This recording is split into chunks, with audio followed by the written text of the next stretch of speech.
Good afternoon and welcome to Pittsylvania County Board of Supervisors Work Session Tuesday, April 21st, 2026, 3:30 p.m. Board Meeting Room, 39 Bank Street, Southeast Chatham, Virginia, 24531.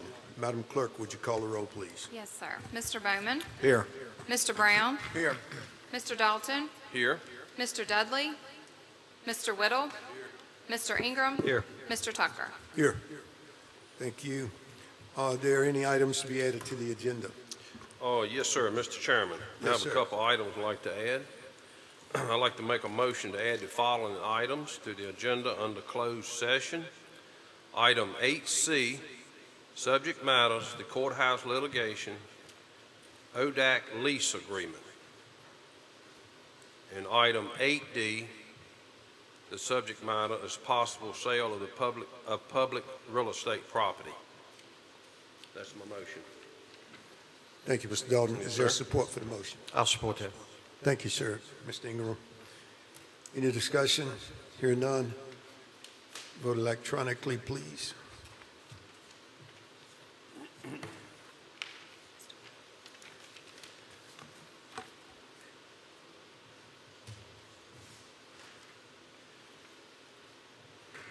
Motion carries unanimously. Thank you. That moves us down to agenda item 4. I'll ask for a motion to approve the agenda as amended. I'll make that motion, Mr. Chairman. Thank you, Mr. Bowman. Support, please. Second. Thank you, Mr. Brown. Any discussion? Hearing no discussion, cast your votes electronically.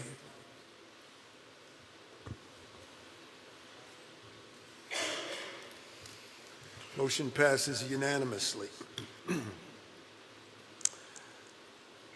For the citizens' convenience, all work session and committee meetings are now being recorded and can be viewed on the county's Facebook and the same YouTube location as the Board of Supervisors business meeting. Please remember that the board's work session is designed for internal board and county staff communication, discussion, and work.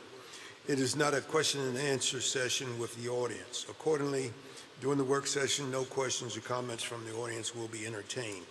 Respectfully, any outbursts or disorderly conduct from the audience will not be tolerated and may result in the offending person's removal from the work session.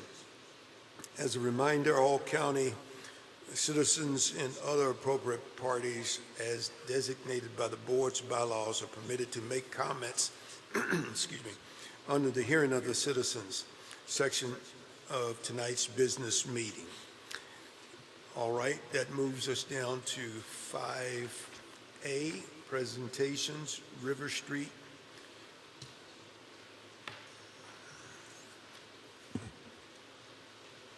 Mr. Taylor, good evening, sir.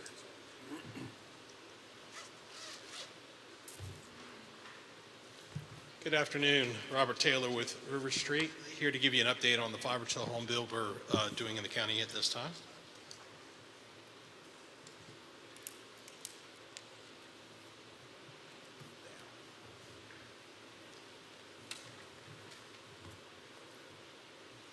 All right.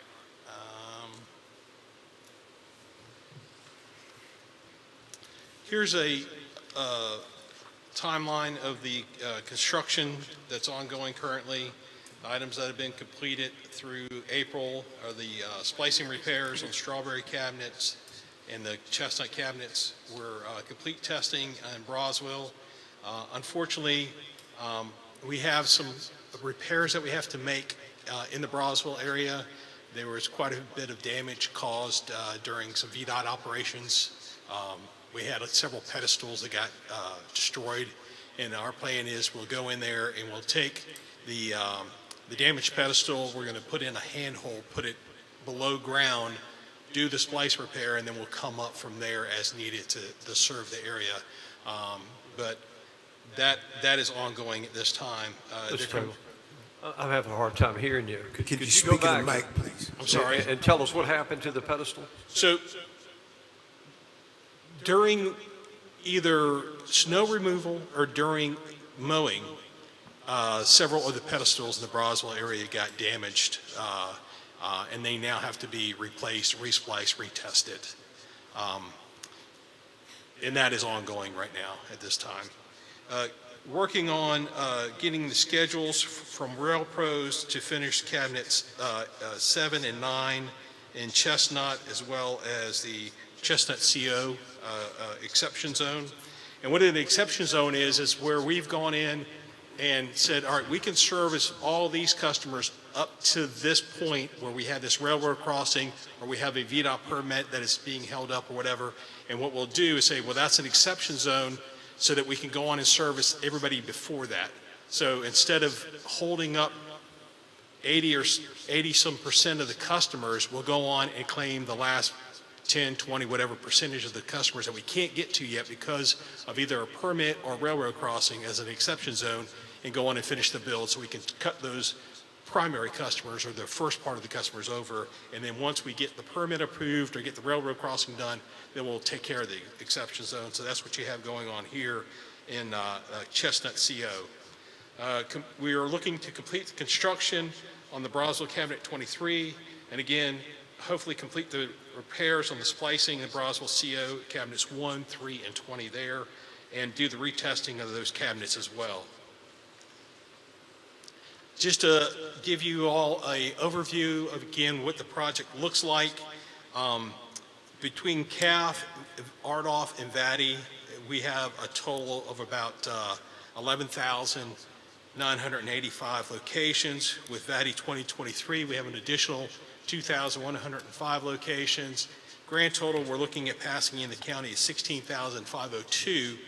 And that number goes up significantly when we start looking at BEAD. And I have some slides here to talk about BEAD. BEAD is the next round of funding that has been administered by DHCD. The funds are coming from the federal government through the NTIA. We are currently under the impression from DHCD that we should be able to get the BEAD areas under contract sometime middle of May, early June. If we go to the next slide, you'll see that we currently have, of that 16,000 or so locations, we have over 10,164 have access to fiber. They're mainly throughout the middle part of the county. The areas that are yellow are the ones that are currently under construction, and the areas that are blue are the ones that will be starting construction.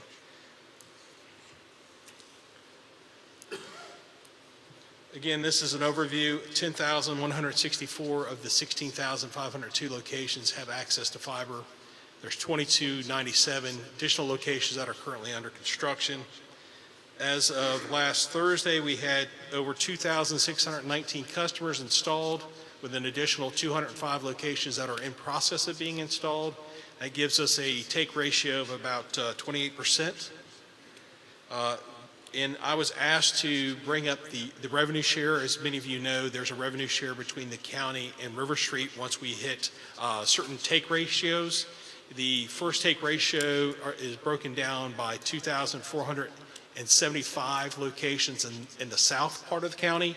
And then the PMT, I should say PMTC, the Old People's Mutual Telephone locations are broken out separately because, of course, when the project started, we already had them as customers, right? So it was hard to say. So on those, that one is broken up by the number of customers we had at the beginning, plus it's a percentage of the additional revenue that we're going to get from transitioning any of those customers from just a landline to a landline with high-speed internet services. So we measure that on a separate, what we call a demo card, and that shows you where we're at currently in the south of the 2,000 and some locations I told you earlier. 1,880 of those are in the south part of the county.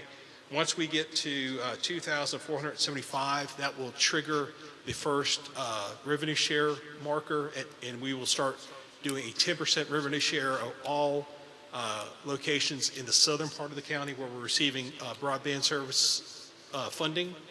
And then in the PMTC area, we're currently only at 739 locations, and we need to get to 2,488 up in that area. I want to go over impact on BEAD. So BEAD is broadband equity, access, and deployment. Again, those are funds that came down from the NTIA. They're being administered by DHCD. This process has been rather long due to political changes in DC, where they decided at the last minute to scrap all the applications that had been submitted and approved previously and go back to what they call the benefit of the bargain round. During this time, the total number of locations that were identified in Pittsylvania County as not having already 100 by 20 or not having funding to get to 100 by 20 service, there was 3,684. Of those, approximately 1,725 ended up being deobligated because they were actually being passed by us or being planned to be passed by us, or they weren't actual structures. They could have been chicken houses, they could have been barns, they could have been other items that were in the mapping system, showed up as a structure, but when they did a ground reconnaissance or a closer look, they found out that they weren't actual structures.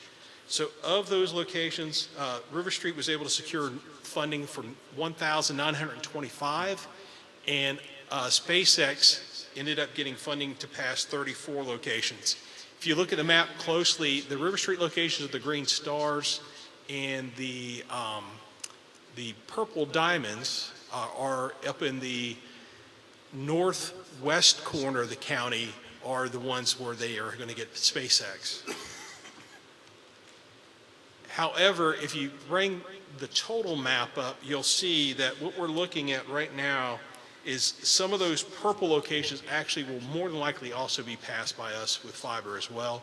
So they'll get an opportunity to get fiber services and not be stuck with having to go with a satellite only. So currently the breakdown is with funding, NCAF 2,412 locations, RDOF, which is Rural Digital Opportunity Fund, was another 8,369. And 3616 in VADI 22. Another layer was 2023 VADI of 2102, and then the BEAD was 1,925. We estimate there are approximately 9,530 unfunded locations. So when we look at it, we have the potential to go from that 16,000 some locations up to over 18,424 once we layer on BEAD. But there are additional 9,530 locations which fall within 2,000 feet of the fiber that we're going to be installing. So as you know, if it's within 2,000 feet of the fiber that we're running down the road, there's no charge to the customer if we're able to provide services off of that fiber to them. Now, where that might be that they're within 2,000 feet but we can't get to them is, say they're off a side road and we can't get off the, we can't get the right of way to get down there to them. But we feel pretty comfortable that we're going to be passing in excess of 20,000 customers in Pittsylvania County when the project's all said and done after the BEAD funding is released in the coming months. Any questions? Questions from the board?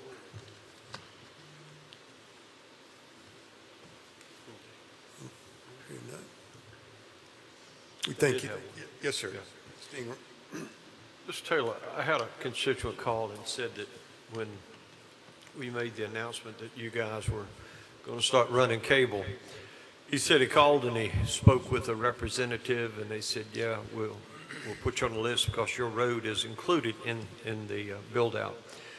And then he followed up with several other conversations, and I know him, he's not somebody who would just tell you a story. But about 2 weeks ago, he called again to check on the status, and he was told that, no, we're not coming down that road. And the road is Pleasant Gap, which is a pretty popular road between 41 and out toward Irish, I guess it is. So can you help me with that? I told him I would ask you when I saw you. Yes, sir. You have my email. If you could email me the exact address, I will investigate that and find out what's going on. I sure will. And I will get right back to you. Okay. Yes. Thank you. Any other questions? If not, Mr. Taylor, thank you so much for being here this afternoon. Appreciate it. Thank Yes, you sir. so much, gentlemen. Appreciate the update. Moves us down to agenda item 5B, potential Pennsylvania County Environmental Commission, Mr. Jaffe and his staff, and Elise. Good evening and welcome. Thank you for being Annalise back with us. LeBlanc, yes. Thank you all for being here. Good afternoon. My name is Cale Jaffe. I'm a law professor at the University of Virginia, where I run an environmental law clinic. I've got with me today two of our students, soon-to-be lawyers, both 3 Ls, Annalise LeBlanc, who you'll hear from in just a second, and Liz Gaccioni. We have prepared a report on establishing an environmental commission that is in your packet. Ms. LeBlanc will walk you through all of that, including discussion of potential action items. And I'll just say that she's going to be, unfortunately, leaving us to go work in a law firm in Atlanta. But the good news is we all get to benefit from her counsel at a much lower rate than we would in just a few months. So let's take advantage of that while we've got it. Good evening. Congratulations and welcome. Thank you. Okay. Bring this down a bit for me. I'd like to thank again the Board of Supervisors and Chairman Tucker for inviting us here back to discuss the option of establishing an environmental commission. I'd also like to thank the people that really provided lots of early guidance and information to this report, including Kira Moore with Loudoun County, Sarah Dunavant at the Roanoke River Basin Association, and Carolyn Pugh at the Community Climate Collaborative. Their input was really invaluable for putting together this report. So to briefly recap our purpose, in the fall, Chairman Tucker reached out to the Environmental Commission the Environmental Clinic for assistance researching the potential benefits of establishing an environmental commission to the Board of Supervisors. This would be an advisory board, and so since that meeting, we have prepared this report researching those options. We presented some preliminary findings in October and highlighted what we believed were the main benefits of such a commission, including improved government efficiency for the Board of Supervisors, improved information and data collection about the environment in the county, and improved public engagement. So today I'm here to provide a summary presentation of the report that you have in front of you. We created that expands on that initial research. Our hope is that the report fully explains the potential opportunities for the county by showing examples of similar commissions across the Commonwealth and by providing a series of recommendations. Again, this is what you all should have in front of you today, but we have also drafted a sample version of the Environmental Commission's bylaws and a sample ordinance for your review if you choose to officially establish an environmental commission. So in the interest of time, I won't reiterate the background material that we presented in October. Much of that is presented in greater detail in the first half of this report. Instead, I'll focus today's discussion on the recommendations that begin on page 23. Our recommendations were carefully considered to best promote the goals of the Environmental Commission. Again, that's government efficiency, public engagement, and information and data collection. So I'd like to briefly walk you through each of the recommendations, and then I'll reserve some time at the end for any questions, either about the recommendations or about any other portion of the report. The first recommendation is that the Commission's bylaws should articulate clearly key areas of interest to guide the Commission in its research of specific environmental concerns. The Commission is not intended to serve as an advocacy group. Instead, it is a commission to bring together different interests and voices and discuss environmental issues. These key areas of interest articulated in the bylaws will ensure that the commission maintains focus on a designated scope of issues. We recommend the following 3 areas, again, not as a list of advocacy priorities, but to better outline the scope of the commission's work. These include public engagement, outreach, and education, energy strategies and renewable energy, and natural resource conservation and sustainability. Next, the Environmental Commission should meet at least monthly with at least a simple majority of members in attendance at each meeting. This recommendation, which is more logistical as some of them are, was based on the research of other practices for similar commissions either across the Commonwealth or within the county itself. This is consistent with the goals of transparency and engagement, and meetings should be open to the public and produce minutes and agendas, which are then published online for later review by the public. Third, the Board of Supervisors should appoint at least 6 members to the commission with relevant experience, including a chair and a vice chair.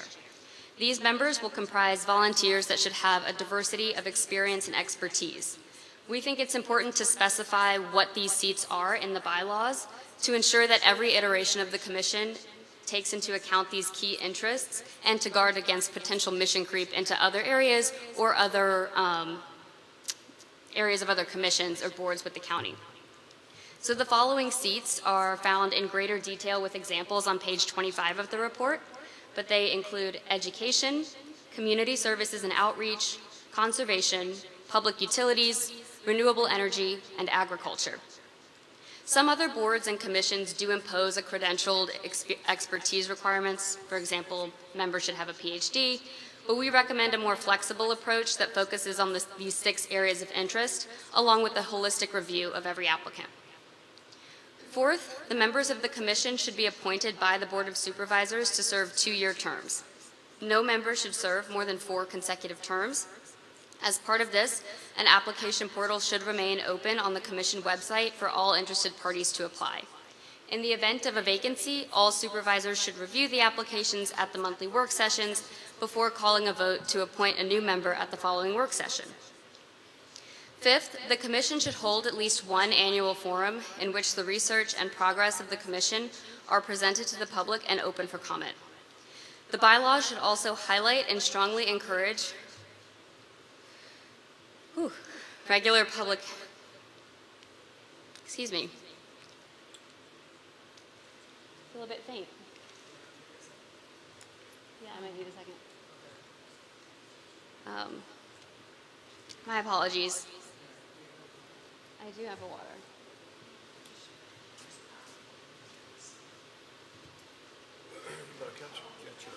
Watch, she's gonna fall. Catch her.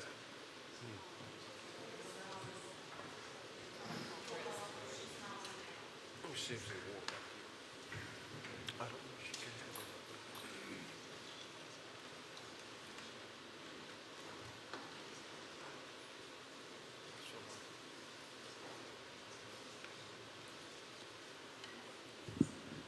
have it. Chairman Tucker, we'll just, we can take a minute, but while we're here, I'll just sort of note that we're jumping straight to the recommendations, but we'll come back again if you all have questions about the body of the report as well. But I want to give Ms. LeBlanc just a minute, if that's all right. We're going to recess for about 10 minutes. Thank you.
All right, we'll come to order and we will commence.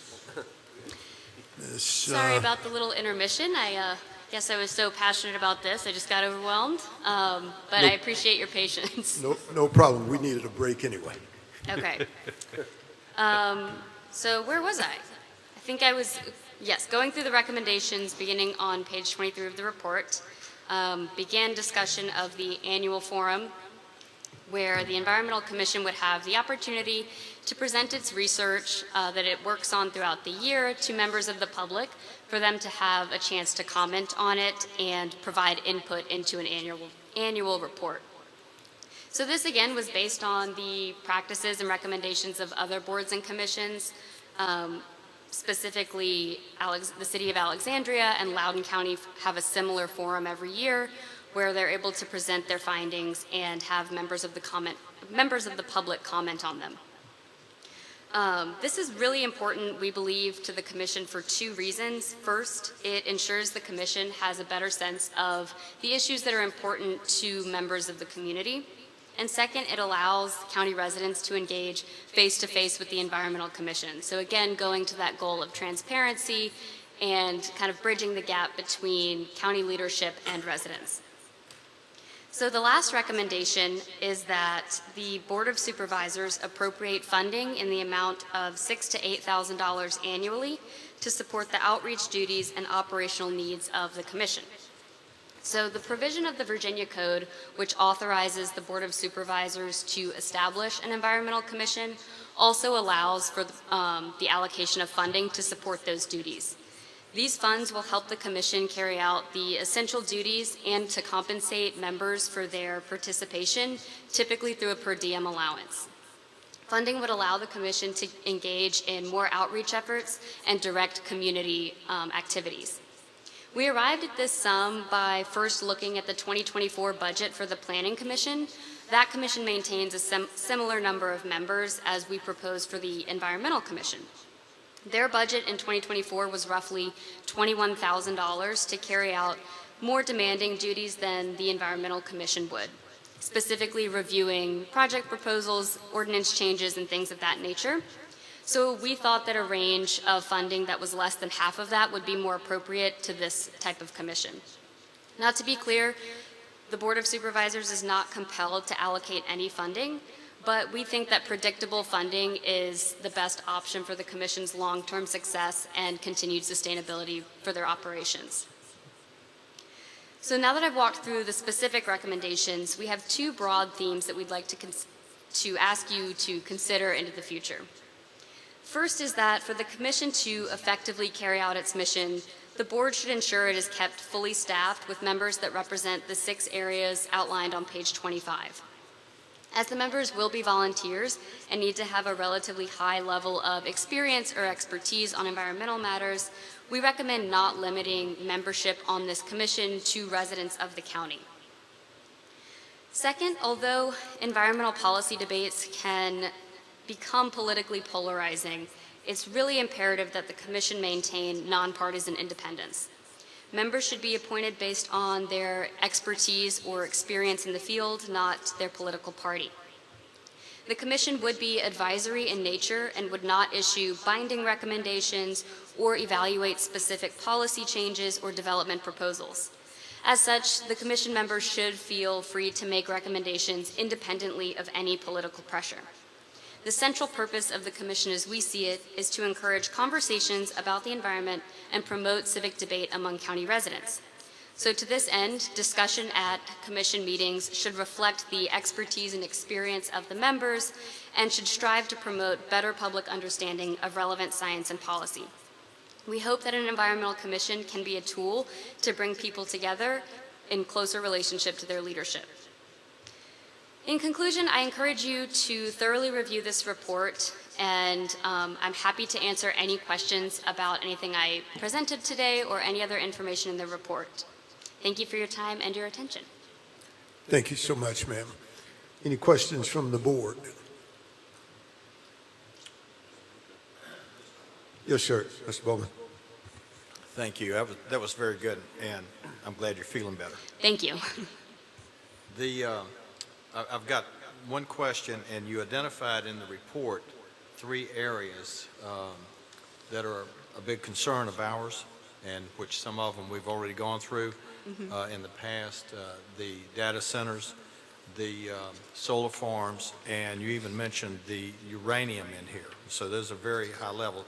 So my question is, and I appreciate, the commission and the way it's organized in your reference, but the one question I have is how do you, and you mentioned this, how do you separate yourself from being an advocate for either for or against any of these as you're on this commission? Because a lot of the folks in the past are either for or against these. So it's very hard to find people that are unbiased to serve on these commissions. So how would you say you could separate yourself as being a member of this commission to come to this board as an advisor and say, yeah, this is the data, this is what was presented to us, without taking that kind of, yeah, you're leaning this way or you're leaning that way? Yes, I completely understand your question, and thank you for asking it. I think 2 responses to that. The first would be that members of the Board of Supervisors, appointing members to the commission is within your discretion. So you will be able to select and approve applicants who wish to be on this commission. So, you can have some latitude to control who is on the board of, or on the Environmental Commission, excuse me. The second is that, to your point, I guess it is difficult to ever separate fully whether an individual person has a specific belief, but we feel that the structure of the commission is such that it should encourage debate and conversation both with the public and among members of the commission itself. So we hope that, this brings people together to have discussions. Whether or not the entire Environmental Commission agrees on a specific proposal is not as important as the fact that they're having those dialogues. And if you notice, we recommend a minimum of 6 seats. And we were very intentional about saying, do we need to have an odd number of seats in case they need to vote on a specific recommendation that they would like to make to the Board of Supervisors? And we thought it's more important that members of the Environmental Commission work together to build consensus around a specific idea. That may get contentious at times and people may hold their own beliefs, but the Environmental Commission members should be trusted to follow the best available information and their best judgments as to what those recommendations would include, if that answers your question. That does. Thank you very much. Of course. And good luck in your future endeavors. Oh, thank you. Any other questions?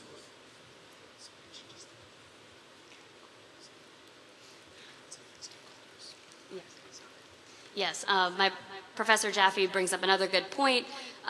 Membership is also designed to cover very specific areas. I think mentioned those earlier, the education, community services and outreach, conservation, public utilities, agriculture, and renewable energy.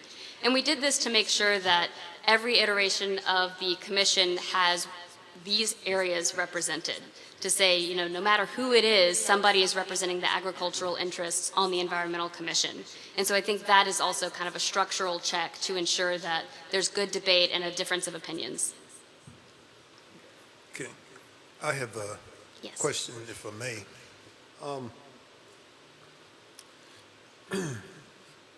I guess the question is about data, because we can get data to support whatever we believe from whatever group we want to get it from.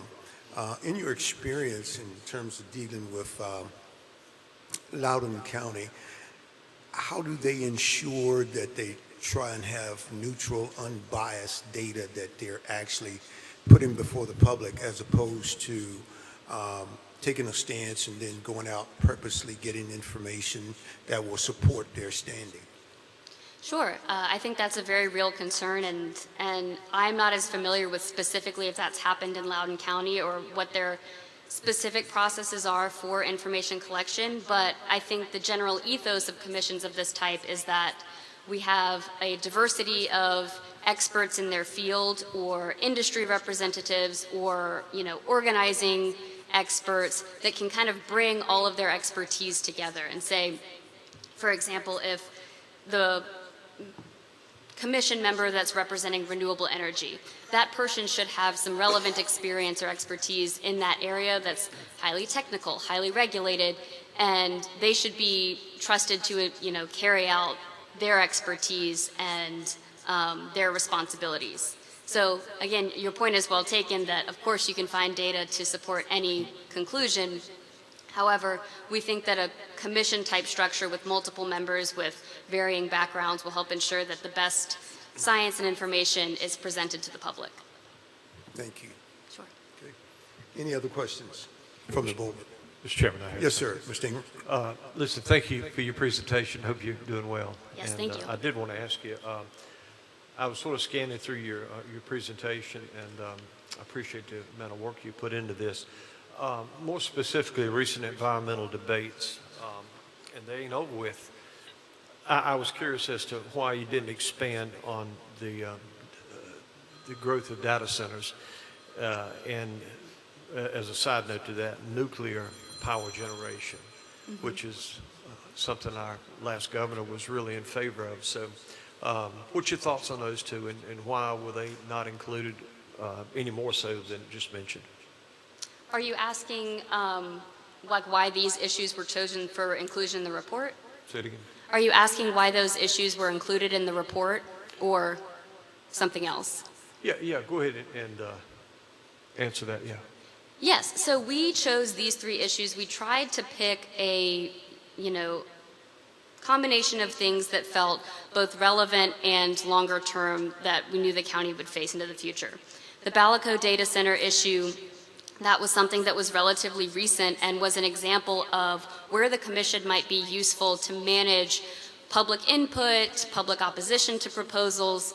This was something that we saw, at least in the press coverage, while I admittedly did not personally experience this, we saw in the press coverage that public voice was really important to this project and its ultimate denial. So we thought that that was an example of where an environmental commission would be useful to kind of coalesce a lot of that debate, encourage it to happen face to face, and then have a chance for county residents to interact with people that maybe have more background knowledge on the issue.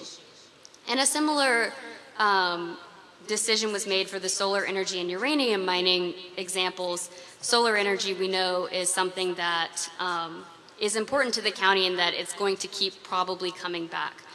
This is an issue that is going to affect the county's land use and, frankly, aesthetic character, likely into the future. And same with uranium mining, something that seemed to have a long-term impact on the county's debates about environmental issues. So those felt important to kind of illustrate why this commission might be helpful. Good, okay, thank you. Of course. Anyone else? If not, thank you so much. Mr. Jaffe, any final words for us?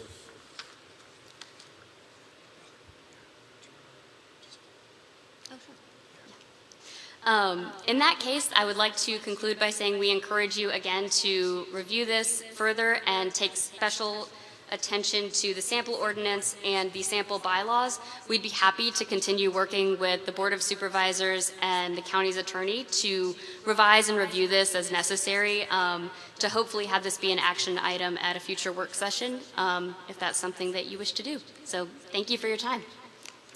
I certainly thank you and appreciate the time that you've dedicated to put all of this wonderful information together for us. Awesome presentation, and we look forward to using this guideline, if you will. Thank you. Okay, Mr. Jaffe. Thank you all. Thank you, Chairman Tucker. This really is Ms. LeBlanc's work, so I want to make sure to acknowledge it and give her credit and reiterate her what she said, that we'd be happy to work with Mr. Evans if you want us to sort of prepare a specific ordinance or a set of bylaws, and we could fine-tune those with Mr. Evans for the board's consideration. I thank you, sir, and I appreciate you coming all the way down from UVA, and thank you for your pro bono work. And I want my colleagues to know, and all of Pennsylvania County know, that they did this totally free of charge. And our Miss Annalise, she has received, I guess, course credits and Yes, that sort academic of thing credit for for her it. work. But we wish you well in your endeavors when you go down to Atlanta. And also the other young lady, congratulations on your hard work in terms of law school. Mr. Jaffe, thank you again. Thank you all very much. Yes, sir. Quite the knockout presentation, wasn't it? Huh? Quite the knockout presentation, Oh, wasn't yeah. it? Nice. All right. That takes us down to agenda item number 6. 6A, an overview discussion on landfill bulldozer repairs. Mr. Adcock. And let's see, is that Caleb Martin with you? Malam, I'm sorry. How are you? Good afternoon. Good afternoon, Mr. Adcock. Several months ago, we came to you with some, I'll call them equipment challenges we've been having at the landfill, and you tasked us for getting some additional pricing on some of those repairs. So today, I wanted to talk to you about our dozer issues. We currently have 2 dozers at the landfill, a D6 and a D8. They're both 2015 model years. The D6 is a smaller machine that's used mainly for slope work and just miscellaneous things around the property. The D8 is a much larger machine that we use for pushing trash on the working face into levels that we compact it.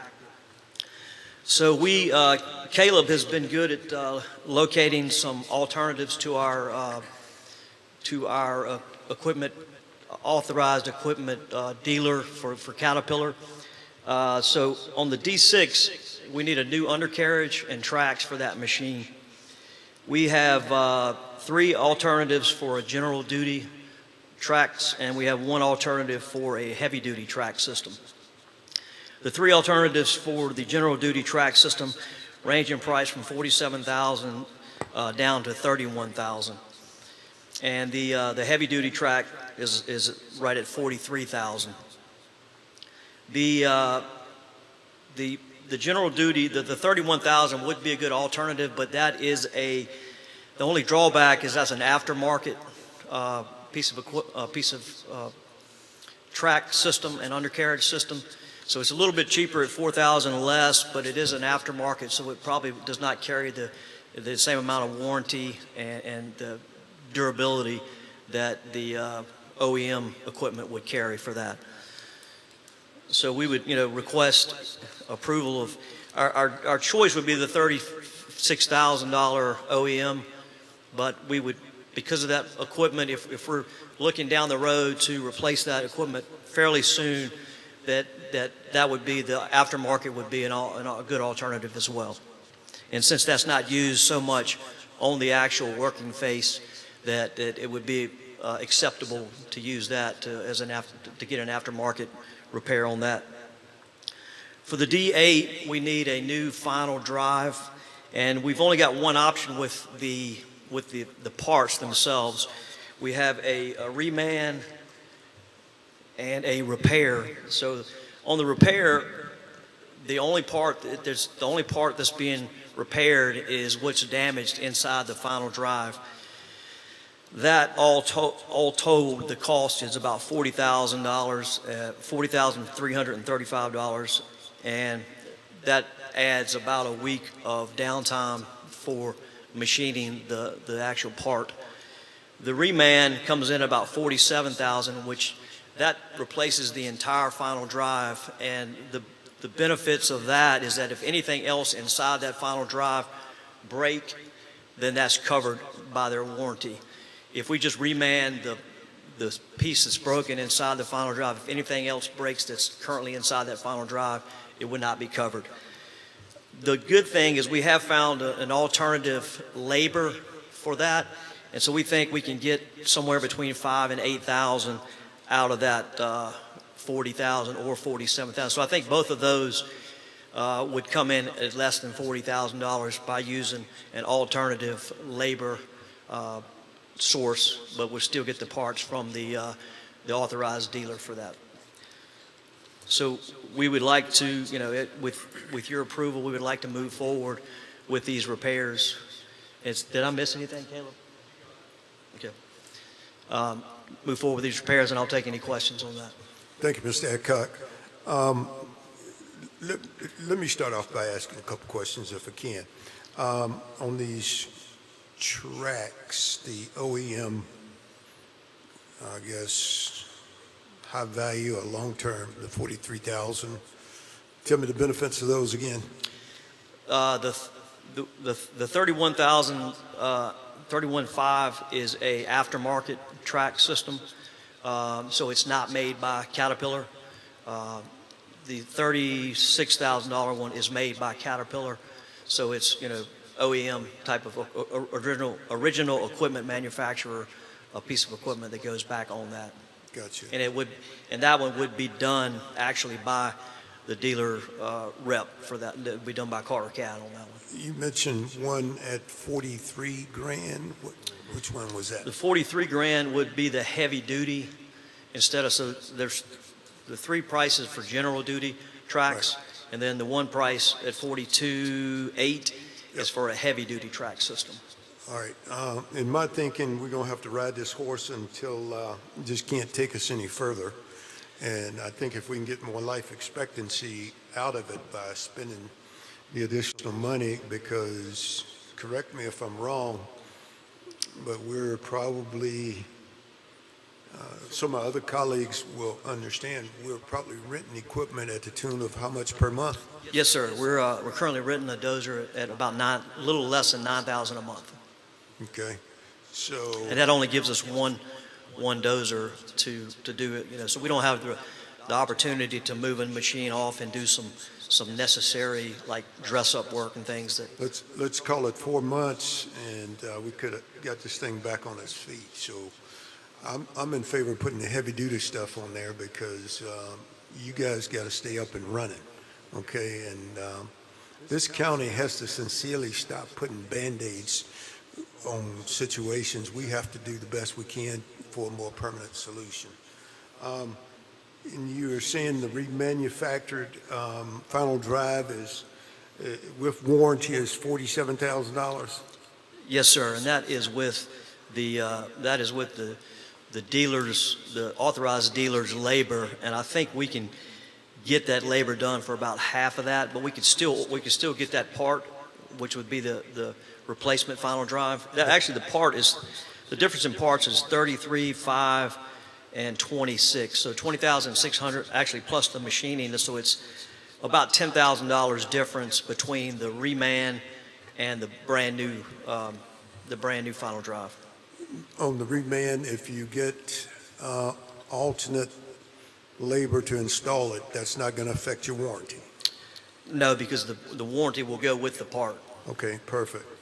So I'm comfortable with the 47K. I'll entertain discussion from the remainder of the board. Yes, sir. Yes, sir. Chairman? Mr. Dalton. Yes, sir. Thank you. Thank you, Mr. Adcock. Yes, sir. Going back to the D6, you said y'all didn't use that much. And how many hours is on that machine? The D6 has 13,500 hours, and the D8 has just under 20,000 hours. Wow, a lot of hours. You had any engine issues, anything with your D6? Or transmission? Not that I'm aware of. Caleb, are you aware of?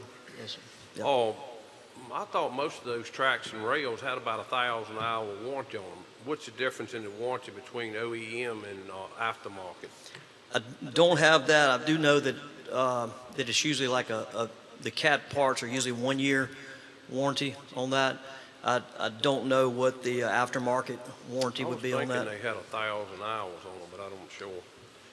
But I agree with Mr. Tucker, using some good parts, but I was just thinking, if you're not using that machine, you got a lot of hours on it, how much more life do you have? Would we be better to go with the aftermarket on that machine? And I don't know. I do know. If it's going to wear out and you ain't going to have the machine, there's no need putting new tracks on. I do know. It all depends on how soon we can replace the machine. Yes, sir. I Yes, sir. And we also one thing we talked about was that if we do want to trade it in, get some kind of value out of it, sell it at aftermarket sale or a government sale, it needs to be operational to get any kind of value out of it. Yeah. Now, are you just putting rails and tracks on? Are you doing rollers and final, idlers and sprockets too? It's, All the undercarriage, the roller, the sprocket, and the idlers? Okay. it's undercarriage and tracks, yes, sir. Are Sorry, I these don't, are they quoting an all-field track or a dry track?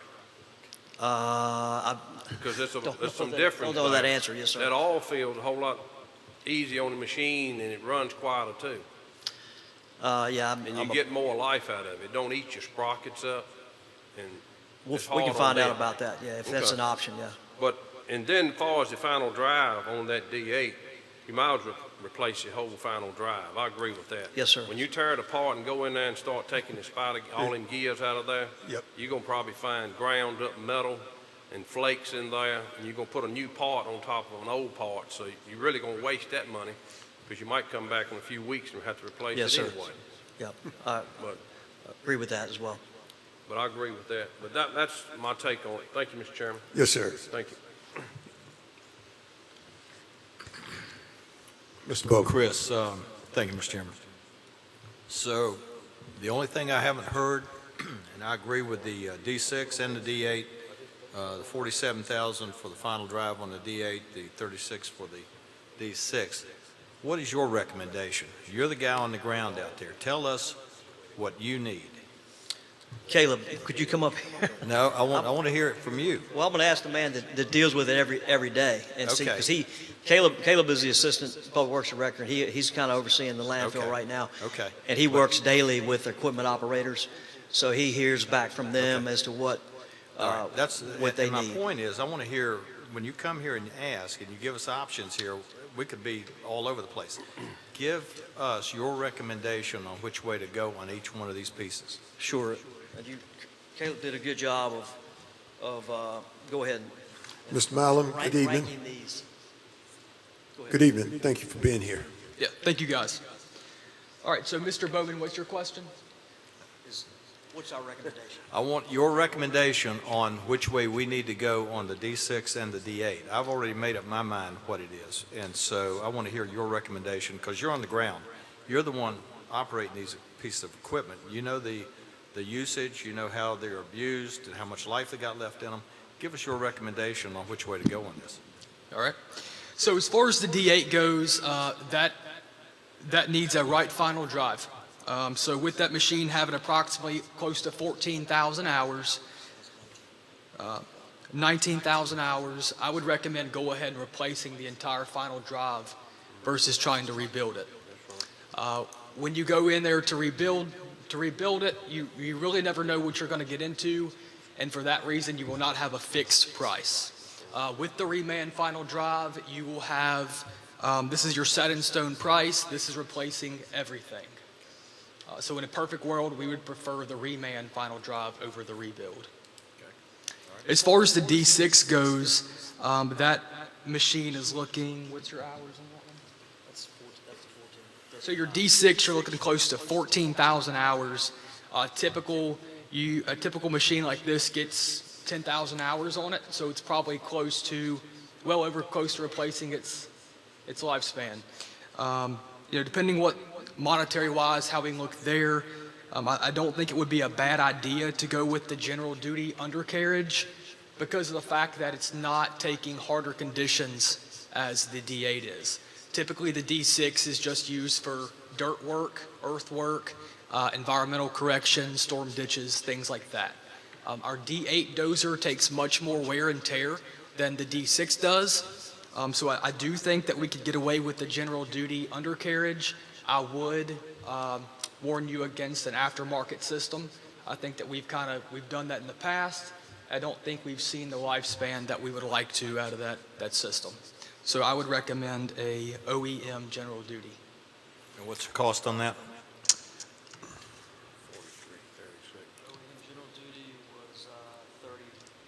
Was it 36? 36,000. So those from are the Carter. two. Okay, thank you, Mr. Chairman. That's my position right there. Thank you, sir. Also, Mr. Mallum, while you're there, let me ask you a couple of questions, if I may. On this D6, is there any blow-by that you've noticed on a daily basis? Repeat the question. Any blow-by coming from the engine?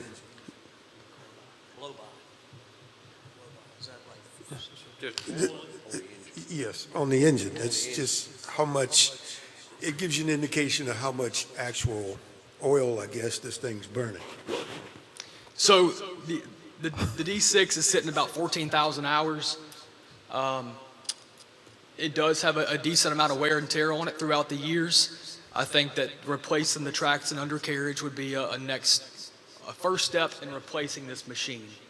As far as the actual motor oil, I do not have an answer for you on that one. I could do some research. Okay. One thing you ought to ask your technician, your mechanic out there, is how much oil this D6 is actually using. That'll give you an indication of what kind of shape that thing is in. Mr. Adcock, quick question for you. You're saying collectively you don't think that you're using the D6 as much. What does it cost us when that thing goes down? Are we renting something in place of this D6 right now? We're renting one dozer right now to kind of take the place of both of those that's at $9,000 a month. Yeah. Yes, sir. Okay. And that, it limits us when he mentioned that we use that for a lot of environmental work. When we get our quarterly inspections from DEQ, there's lots of times there's ditches that need to be cleaned out that are filled with sediment. There's the slopes have trash that gets blown on them, so we have to cover those with dirt. So typically we use a smaller dozer for doing all that slope work and any kind of environmental cleanup. So it just limits our ability to do that in a timely manner when we only have that one larger dozer that it really needs to stay on the pad to help push the trash. Yes, sir. We're gonna give you what you need, okay? But I go back to my initial statement. We're gonna have to ride this equipment for a while because we just had our finance committee meeting this evening, and it's not in the budget to go out and just buy brand new equipment. So we're gonna have to ride this stuff until it just falls down on us, okay? So that's what we're trying to do, is buy some time, but we're trying to stop the bleeding at the same time of renting someone else's equipment at the tune of $9,000 a month, because we can take the same $9,000 and apply it to these repairs, and we can take care of this in 6-8 months. Okay. Yes, sir. All right. And with that being said, we come to you, I guess, with what we think we could get by with, but I do agree that if we want to ride it out, let's spend $6,000 more and get the heavy duty undercarriage and tracks instead of Caleb's being nice and saying he wants the general duty, but let's go ahead and get if we can. That is your recommendation? Yes, sir, that's my recommendation. Thank you, Sorry, sir. I'm going to overrule you, sir. And that's where I landed initially, because we're going to have to get as much utility out of these things as we possibly can. So let's not just go put a Band-Aid on it just to get by. I get that, but you spend the additional money, which is less than a month's rent, and you do the heavy-duty deal because they have to stay up and running, Joe. Okay? That's all I'm screaming. Yes, sir. We don't have money to sit here and make bad decisions. Okay? All right. Anyone else from the board? Mr. Evans, we need to act on this. We need to kind of put it on the agenda tonight. Yes, the board can take an action as part of the business meeting to authorize that expenditure. Yes, sir. Thank you. So noted. All right. Anything else, Mr. Adcock? No, sir, thank you. Thank you, sir. We appreciate it. All right. Thank you, gentlemen. Let's see. That takes us down to item 7. Any discussion from the business meeting, gentlemen? Hearing none, we're ready to go into closed session. Mr. Evans, would you read us in, please? Thank you, Mr. Chairman. There are 4 matters designated for closed session this afternoon. First, discussion concerning a prospective business or industry or the expansion of an existing business or industry where no previous announcement has been made of the businesses or industry's interest in locating or expanding its facilities in the community. Legal authority of Virginia Code, Section 2.23711A5. Subject matter unannounced prospective businesses, industries, PRP, economic development strategy. Purpose, general economic development projects, update. Second, discussion of plans to protect public safety as it relates to terrorist activity or specific cybersecurity threats or vulnerabilities, and briefings by staff members, legal counsel, or law enforcement or emergency service officials concerning actions taken to respond to such matters or a related threat to public safety. Discussion of information subject to the exclusion in subdivision 2 or 14 of section 2.23705.2, where discussion in an open meeting would jeopardize the safety of any person or the security of any facility, building, structure, information technology system, or software program, or discussion of reports or plans related to the security of any governmental facility, building, or structure, or the safety of persons using such facility, building, or structure. Legal authority of Virginia Code, Section 2.23711A19. Subject matter, jail project. Purpose, discussion regarding the same. Third, is consultation with legal counsel employed or retained by a public body regarding specific legal matters requiring the provision of legal advice by such counsel. Nothing in this subsection shall be construed to permit the closure of a meeting merely because an attorney representing the public body is in attendance or is consulted on a matter. Legal authority of Virginia Code, Section 2.23711A8. Subject matter, courthouse litigation and ODAC lease agreement. Purpose, consultation with legal counsel, legal advice and discussion regarding the same.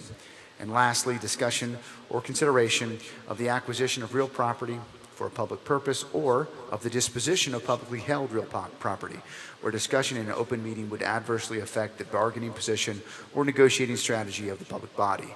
Legal authority of Virginia Code, Section 2.23711A3. Subject matters, possible sale of publicly held real property. Purpose, discussion regarding the same. Mr. Chairman, now be appropriate to entertain a motion to second discussion and vote regarding closed session. Thank you, Mr. Evans. I'll entertain that motion to go into close. So moved. Thank you, Mr. Ingram. Second. Thank you, Mr. Bowman. Any discussion? Gentlemen, vote electronically, please.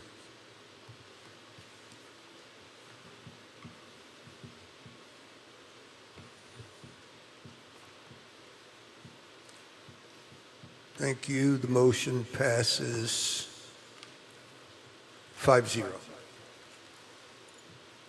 We go into close.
Yes, Mr. Chairman. Be it resolved that at the Pittsylvania County Board of Supervisors work session held on April 21st, 2026, the board hereby certifies by a recorded vote that to the best of each board member's knowledge, only public business matters lawfully exempted from the open meeting requirements of the Virginia Freedom of Information Act and identified in the motion authorizing the closed meeting were heard, discussed, or considered in the closed meeting.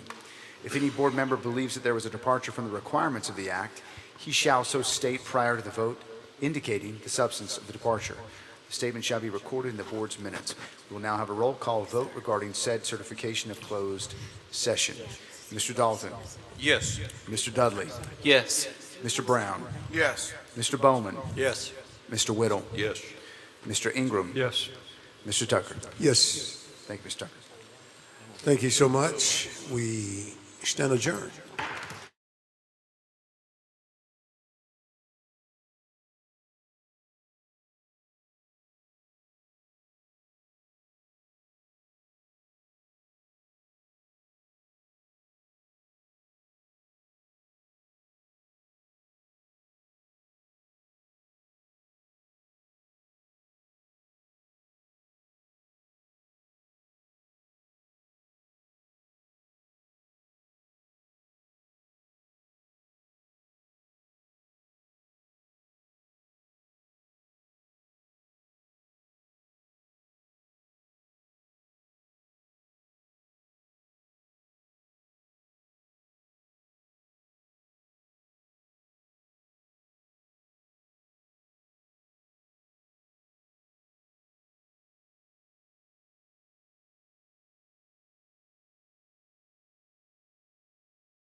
All right, 1 minute warning. Let's find our places.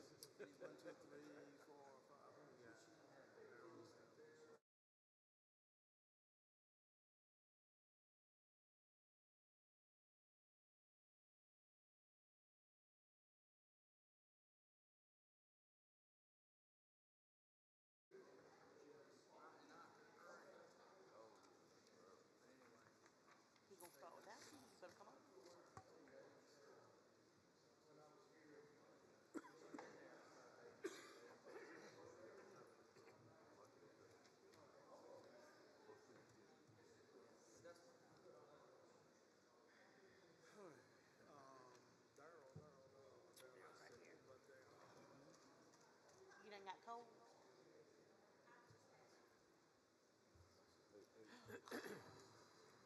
So hot back there where we were. Good evening and welcome to Pittsylvania County Board of Supervisors meeting. Today is Tuesday, April 21st, 2026, 7 p.m. Board Meeting Room, 39 Bank Street, Southeast, Chatham, Virginia, 24531. Madam Clerk, call the roll, please. Yes, sir. Mr. Bowman? Here. Mr. Brown? Here. Mr. Dalton? Here. Mr. Dudley? Mr. Whittle? Here. Mr. Ingram? Here. Mr. Tucker? Here. Thank you. Would you join me now in a moment of silence, please?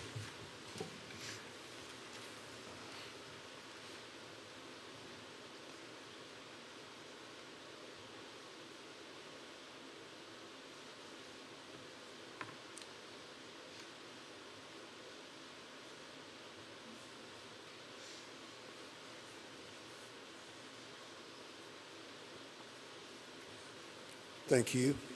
Please join me, if you're able to stand, please, for our Pledge of Allegiance.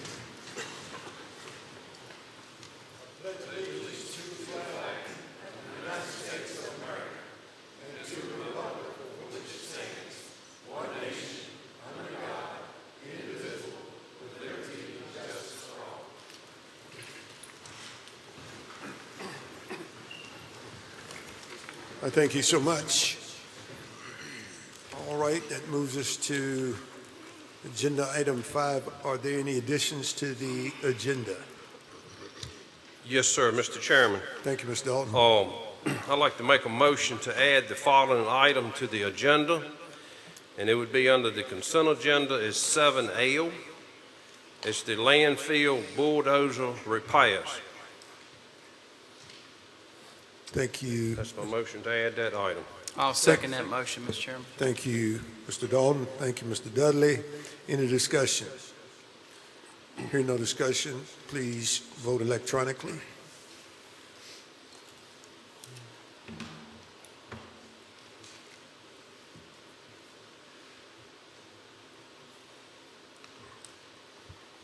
Thank you. Motion passes unanimously.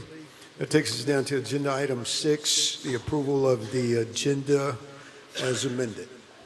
Mr. Chairman, Yes, sir. I had a question. Items F and H, we're going to do those separately. So do I need to make a motion on that? No, we're just going to do those under presentations. That's what I wanted to hear. Thank you. I'll make that motion. All right, thank you. Is there support for the motion? I'll second it. Thank you.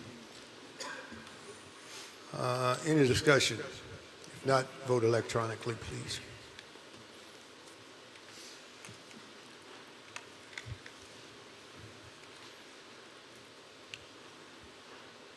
Motion passes unanimously. That brings us down to item number 7, our consent agenda.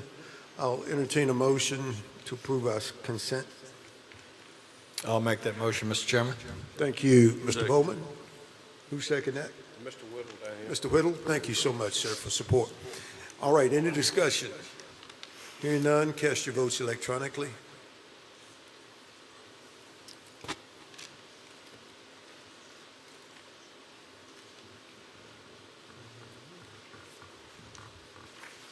Mr. Dudley?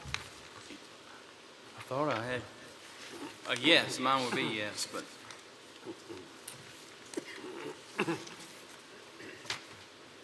Thank you. Motion passes unanimously.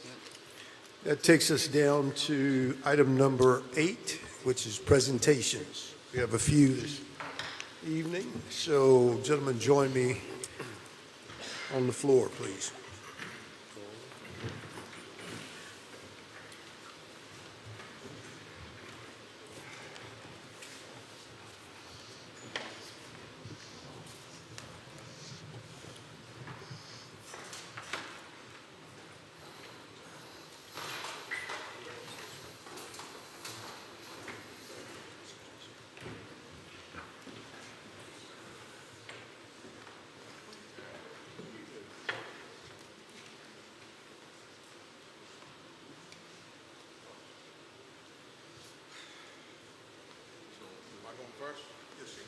All right. Good evening. Welcome, everybody. I'm Justin Brown from the Dam River District. A week ago yesterday, Pittsylvania County lost a great man, and Pittsylvania County lost a sheriff's investigator, a deputy. I personally lost a friend that I graduated high school with, grew up with. He was a neighbor, very close to this family. This one really hit home bad. I want to thank the staff, Ms. McCluster, and different ones that it was involved in it. They built a really nice plaque, and Mr. Tucker did a resolution for my friend Nick Samuels. And I just can't thank them enough. I was able to go as soon as we got back in town off of a trip we were on representing Pennsylvania County. I raced to the house and was able to present the daughter with this plaque. It had his portrait, and it had the resolution that I'm going to read with you tonight. At the Pittsylvania County Board of Supervisors business meeting on April 21st, 2026, the following resolution was presented and adopted. The Pittsylvania County Board of Supervisors joins the Pittsylvania County Sheriff's Office and the entire community in mourning the untimely passing of investigator Nick Samuels on April 13th, 2026. Investigator Samuels served the citizens of Pittsylvania County as a dedicated member of the Sheriff's Office Special Investigations Division, carrying out his duties with integrity, humility, and professionalism. Throughout his service, Investigator Samuels was known for his steady presence, strong work ethic, and unwavering commitment to doing what was right, earning the respect and trust of his fellow deputies and colleagues.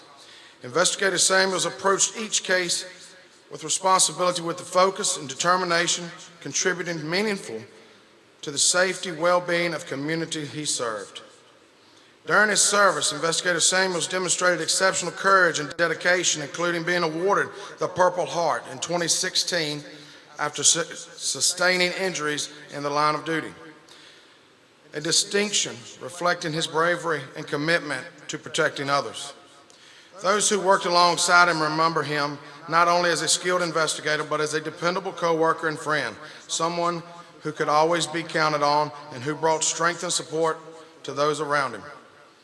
Investigator Samuel's life reflects a legacy of quiet strength, dedication, service to others, and his contributions will continue to be felt throughout the Sheriff's Office and across the county. The Pittsylvania County Board of Supervisors does hereby express and deepest condolences to the family, friends, colleagues of Investigator Nicholas Samuels, and that the Board of Supervisors honors his life and recognizes his service to Pittsylvania County and extends its heartfelt appreciation for his contributions to public safety and the community.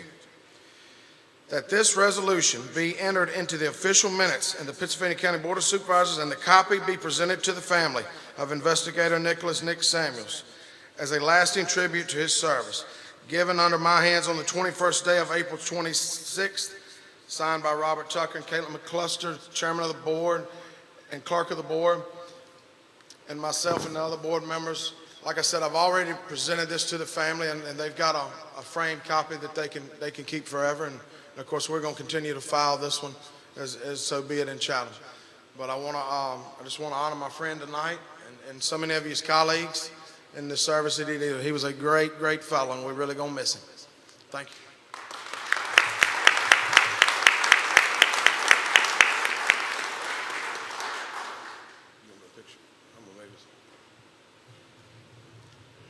I asked the family tonight, I told them, I said, you don't have to attend. They've been through so much over the last week. I just didn't want to have to keep doing this day in and day out, but we will take a picture. Normally, we line up the family, whoever we're honoring for that reason, but being the situation, I think they've been through enough, and we'll let them know what we've done here.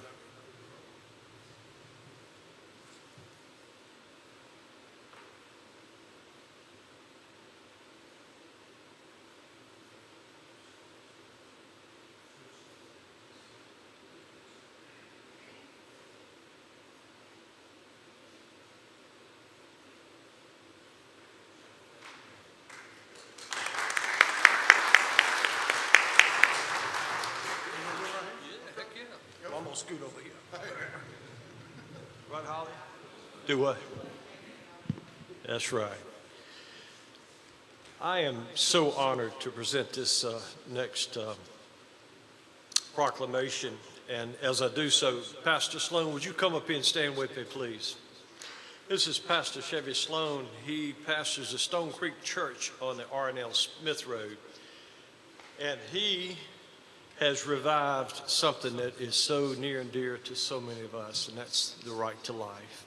And the pro-life movement in Danville was pretty much reactivated this past Saturday with a walk. And I know he's had a lot of help, but I'm just so proud and honored of my colleagues who I talked to individually that said, yeah, let's make our county a pro-life county. And that's what this resolution is all about. Not condemning or condoning things of the past. We're all forgiven for bad mistakes that we've made. But as a county and as your leaders, we're here to proclaim that Pittsylvania County is a pro-life county.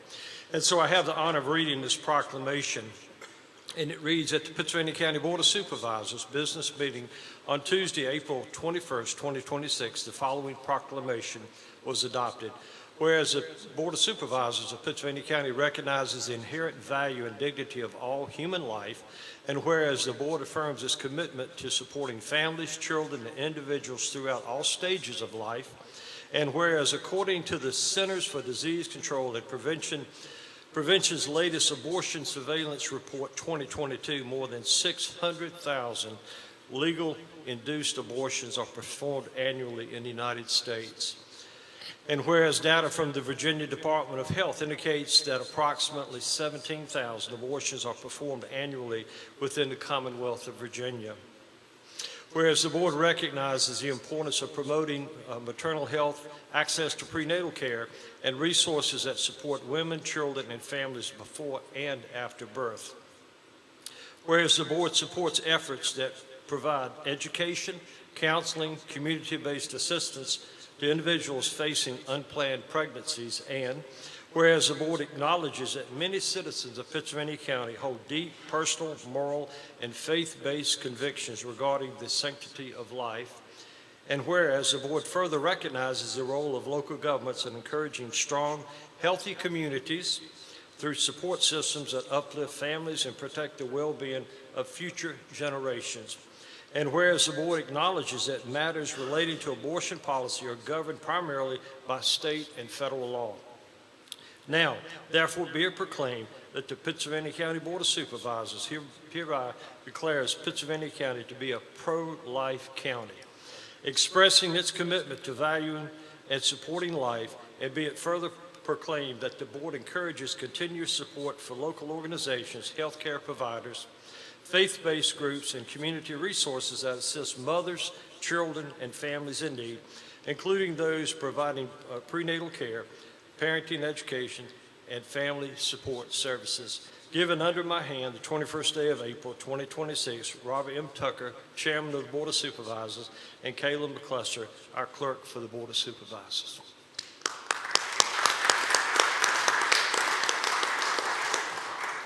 Pastor, I want to give you a few minutes. I was often told never give a preacher a microphone, but this is special. And if you'd like to say a few words, you have that opportunity. Yeah, these gentlemen behind me understand what's going on, so I'll be short and brief. Thank you very much, Vic, and thank you for your friendship and your support to the pro-life movement here in Danville and Pittsylvania County.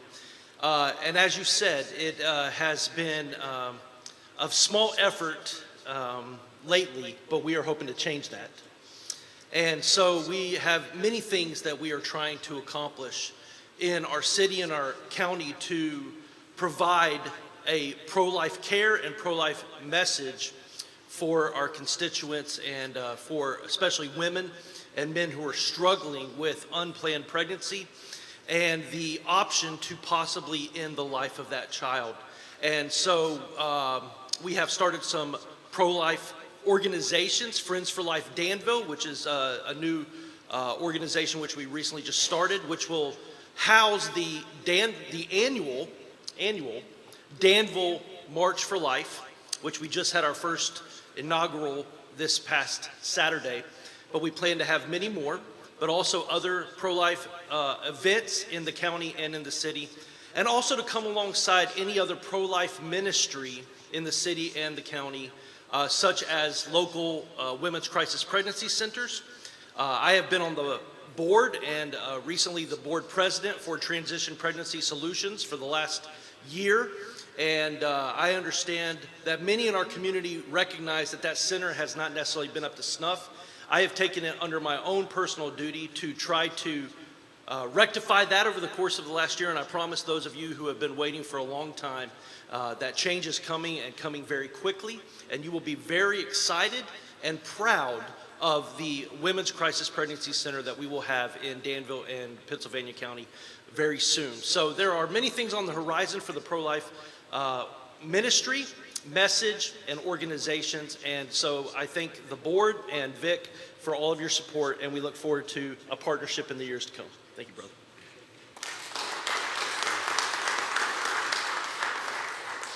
I'm sure some of my colleagues would like to have a comment or two. Any comments? No. All right. Picture time. Okay. You?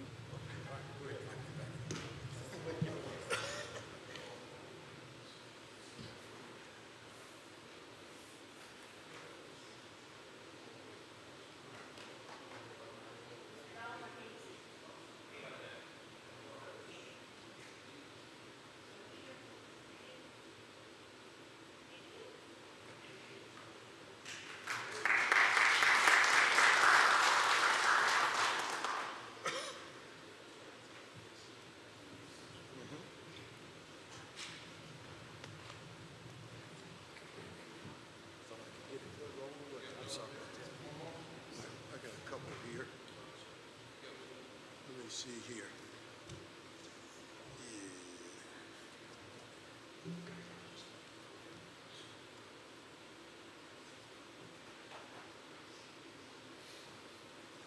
All right. This young guy. Let me go ahead. Let me read this one, and I'll let you follow up. All right. Let's see. It is my distinct honor to recognize our Ruetan members. Ruetan Awareness Month is May 2026. So I'll read this resolution. Mr. Fox, I spoke with him. He is doing extra duty at the polls. It's a busy day all over, but I wanted to make sure at least we recognize, the Ruetans. Pennsylvania County Board of Supervisors proclamation declaring May 2026 as Ruetan Awareness Month. Virginia, at the Pennsylvania County Board of Supervisors Board Business Meeting of Tuesday, April 21st, 2026, the following proclamation was adopted. Whereas Ruetan National had its beginning on May 21st, 1928, by community leaders in Holland, Virginia, and has grown to become America's leading community service organization. And whereas during the past 98 years, Ruetan has grown to an organization of more than 20,000 members in 799 clubs throughout 24 states. And whereas the Ruetan clubs of Pittsylvania County have served for many years, consisting of 129 members in 8 clubs, and whereas men and women of all professions, ages, and ethnic backgrounds are Ruetan members, and whereas Ruetan pledged to support urban and rural communities in times of stress and need through fellowship, goodwill, and community service, and whereas Ruetan, under its motto, fellowship, goodwill, and community service, has made substantial contributions to the well-being of the citizens of Henry County and of the nation. Now therefore be it proclaimed that Pittsylvania County Board of Supervisors do hereby recognize May 2026 as Ruetan Awareness Month. Given under my hand this 21st day of April 2026, yours truly, Robert M. Tucker Jr., Board Chair, Caleb McCluster, Board Clerk. Thank you. Let's celebrate the Ruetans.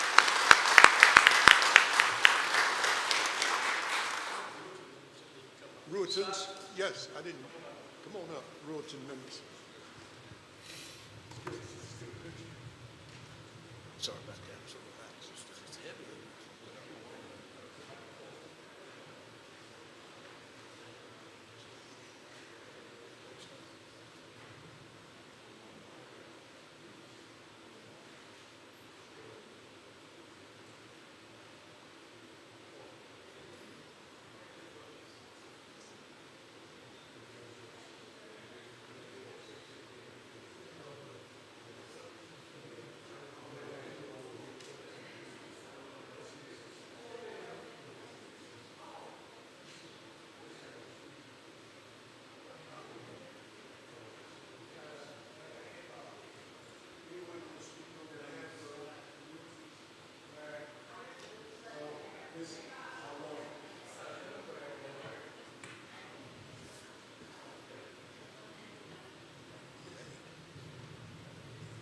Come on, she wants to speak.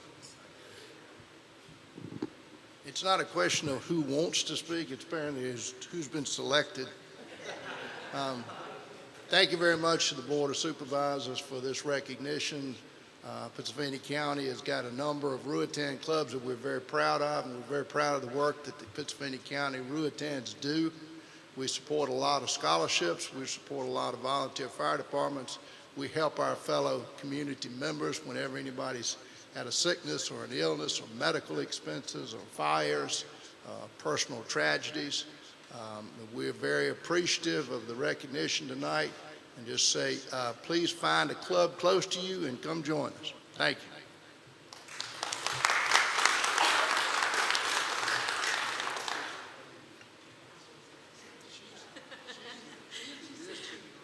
We drew straws, believe it or not. And Barry and I obviously got the short straws. But thank you all. I am the district governor for the Dan River District for the Ruetans, and we are proud and loud and proud to serve here in Pennsylvania County. So thank you very much.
All righty, I got one more.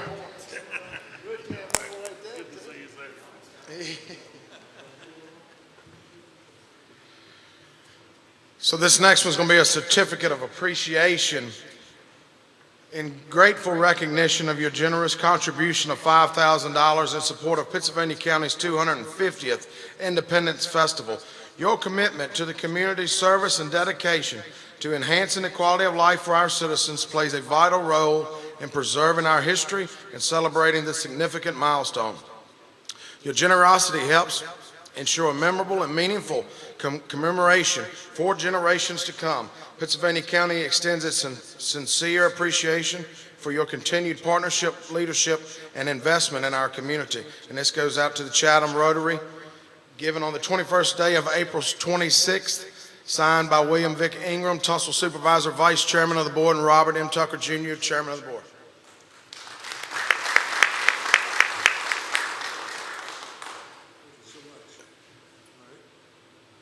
Do we have anybody from Chatham Rotary?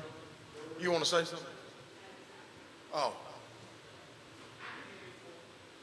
Perfect.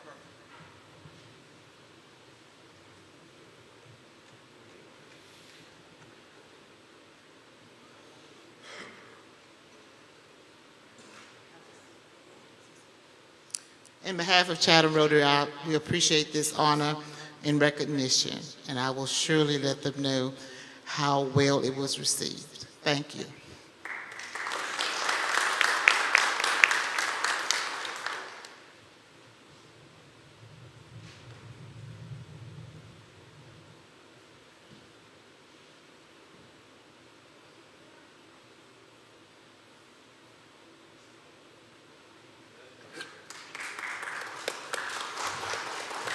Whose is this? No, we got one more. We got one more. Tear my fingernails off here. Okay. Before we go to the next one, I want to personally thank the Rotary Club for their generous contribution toward our 250th celebration of the nation. All right. At this time, we're going to have a presentation to public safety from the National Weather Service.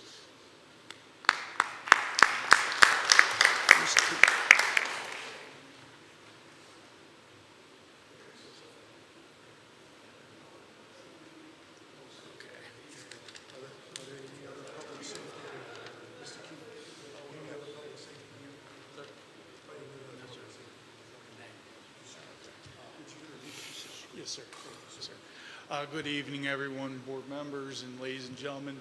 If I could.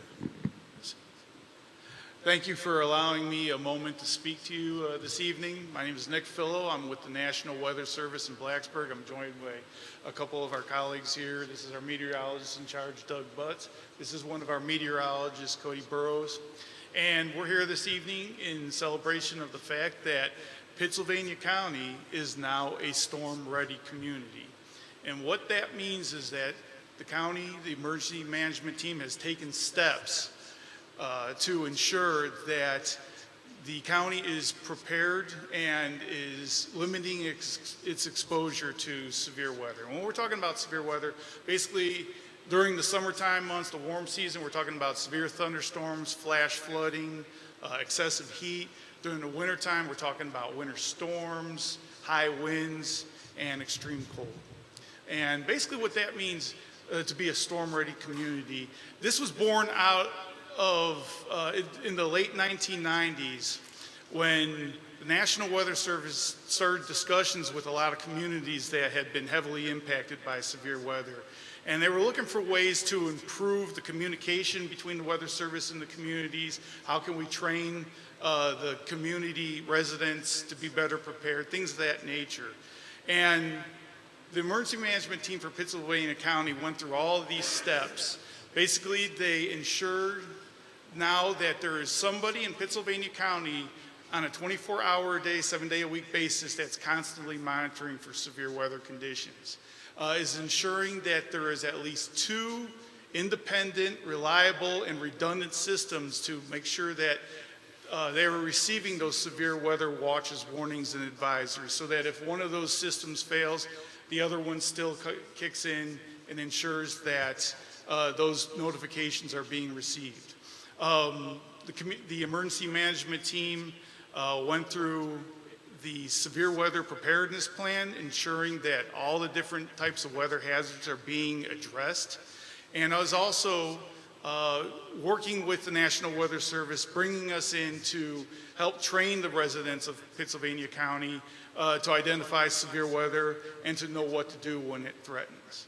So the emergency management team did a wonderful job in that. And now that Pittsylvania County is recognized as a storm-ready community, it can enjoy, it has earned points in FEMA's community rating system, which can go towards reductions in flood insurance for the county residents.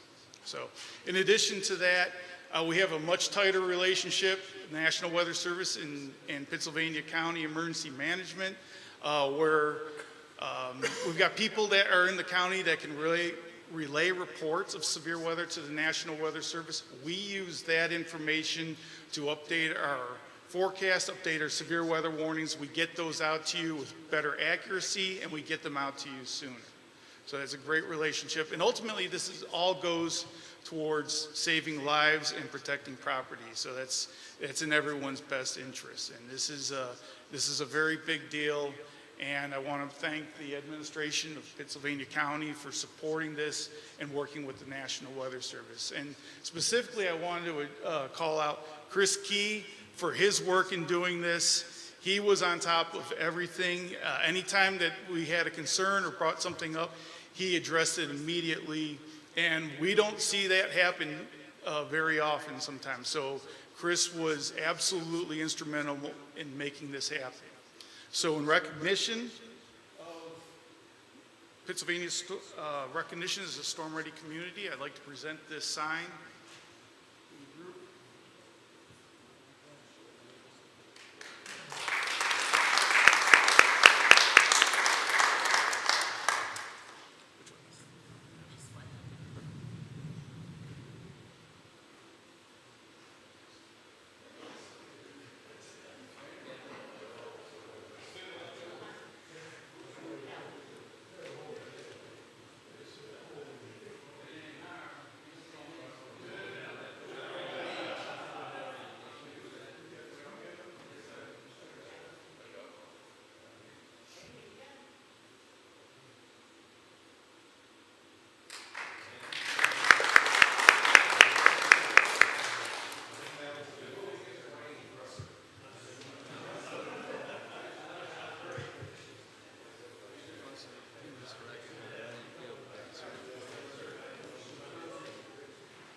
Let me thank everyone for their participation, and that's one of the rewarding parts of our job as supervisors, is to be able to give recognitions.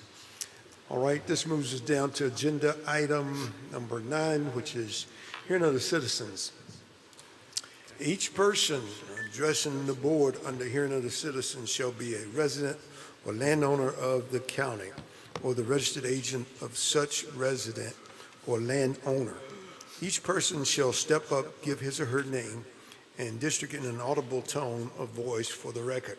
Unless further time is granted by the chairman, shall limit his or her address to 3 minutes. No person shall be permitted to address the board more than once during hearing of the citizens. All remarks shall be addressed to the board as a body and not to any individual member thereof. Hearing of the citizens shall last for a maximum 45 minutes. Any individual that is signed up to speak during said session who does not get the opportunity to do so because of the aforementioned time limit shall be given speaking priority at the next board meeting. Absent chairman's approval, no person shall be able to speak who has not signed up. Madam Clerk, who's our first speaker? John Owen. Mr. Owen, good evening and welcome.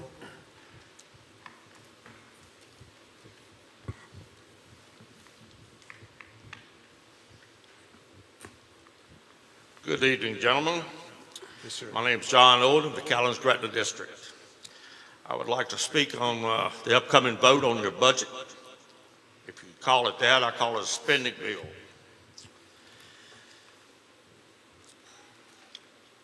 With the increase voted on April 9th, our taxes will have gone up 40% since 2023. At this rate, our taxes will double every 5 years. Pennsylvania County taxes are already at 56 cents, higher than any of our neighboring counties. Bedford, 41 cents. Franklin, 43, considering 50. Campbell, 45 cents. Halifax, 50 cents. Henry, 55.5. Your 62 cent blows everybody else out of the water. When the reassessment increase of 23 was done, 40% increase kicked in, the board dropped the rate from 62 cents to 56 cents, which left us with a tax hike of 24.45% for 24 and 25. The largest tax hike in the history of the county as far as I can ascertain. I can tell you that the taxes on $100,000 real estate went from $620 to $784 for 24 and 25. This 11% increase will take it to $868.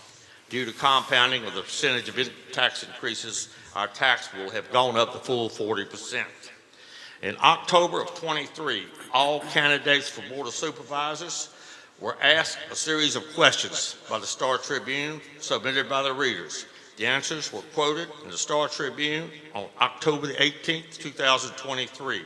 Before you say circumstances change, remember, a person's word remains forever. The question was asked, if elected, will you vote for a real estate tax? Dudley: I am a Republican and a fiscal conservative. If I were ever to vote for an increase, the county staff would have to justify the need. I would demand a review of either the effectiveness and the strict fiscal plan for the county. As far as I know, none of it was done. Bowman: no. Tucker: I will not support a tax increase on our county citizens. Ingram: I will not. Excuse me, address the board, and we don't need to name names. Thank you. Okay. But this was a direct quote. I understand. Okay. I just read the rules. 30 seconds remaining. In the spring of 24, these supervisors voted for the largest tax increase in history. So as the vote for the new 26 budget comes up, the question is, gentlemen, are you going to do the honest and ethical thing and vote down this budget? Or are you going to just reaffirm that you're just another lying politician and can't be trusted? Thank you. Thank you, sir. Madam Clerk, who's our next speaker? Jeff Love. Mr. Love, good evening and welcome.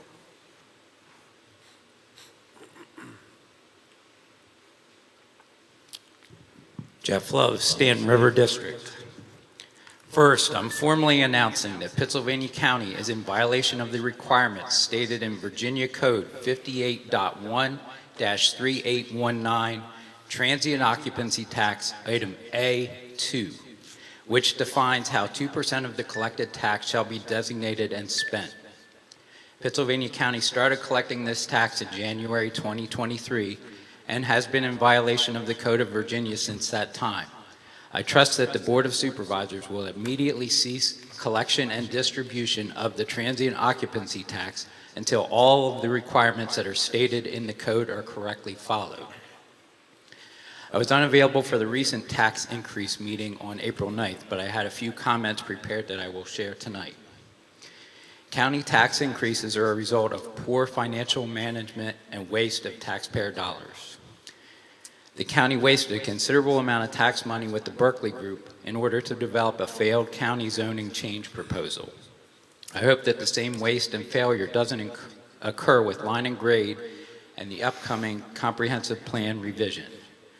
Salaries of some county personnel are excessive for our area, as researched and stated by county citizen Kathy Hodges during the meeting on April 9th.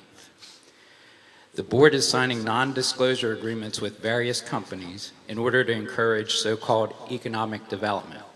Since large tax increases are still needed to support the excessive budget, it's clear that those new industries are either receiving huge tax breaks or that they will provide absolutely no financial benefit to our county. My business offered to fully fund and sponsor 2 family-friendly entertainment options for the upcoming 250 celebration in July. To date, we haven't received any response. This is another example of the county wasting tax dollars instead of utilizing offers from the local community. The majority of Pittsylvania County citizens cannot afford huge tax increases. The recent tax increase shows that the board has no concern or connection to the majority of our citizens. You were elected to properly represent the best interests of our citizens, but you're clearly failing in that obligation. If you truly cared about your constituents, you would be holding regularly scheduled town hall meetings in each district facilitated by the appropriate district board member.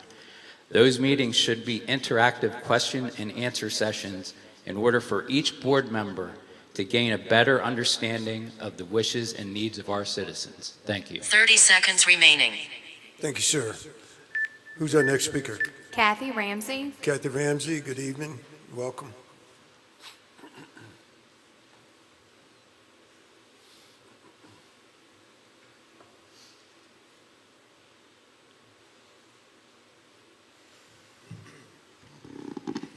Good evening, Board of Supervisors, Chair, and members. And before I get started, I'd like to ask for a couple of extra minutes. I'm not sure if this is going to run over or not at the end. We're not going to shut you down. Go ahead. Pardon? Continue. Yes. Okay. Kathy B. Ramsey, resident of the Bannister District. This evening, I am presenting 2 major concerns affecting the citizens and travelers in the Bannister District. Recently, community awareness about the issues have evolved beyond informal conversations.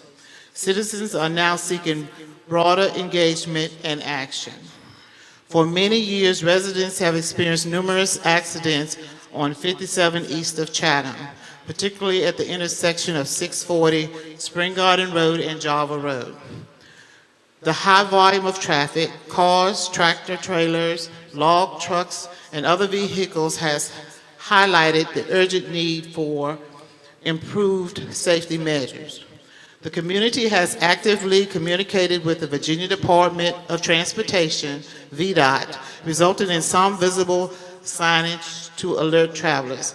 However, residents feel these efforts are insufficient to address the elevated risk of accidents. While VDOT has responded to the concerns and placed signs, the community believes added safety features such as flashing lights, rumble strips, and other road gradings are necessary, especially where visibility of turning vehicles is limited. Removal of distracted signs have been appreciated at the crossing, but ongoing safety improvements are requested.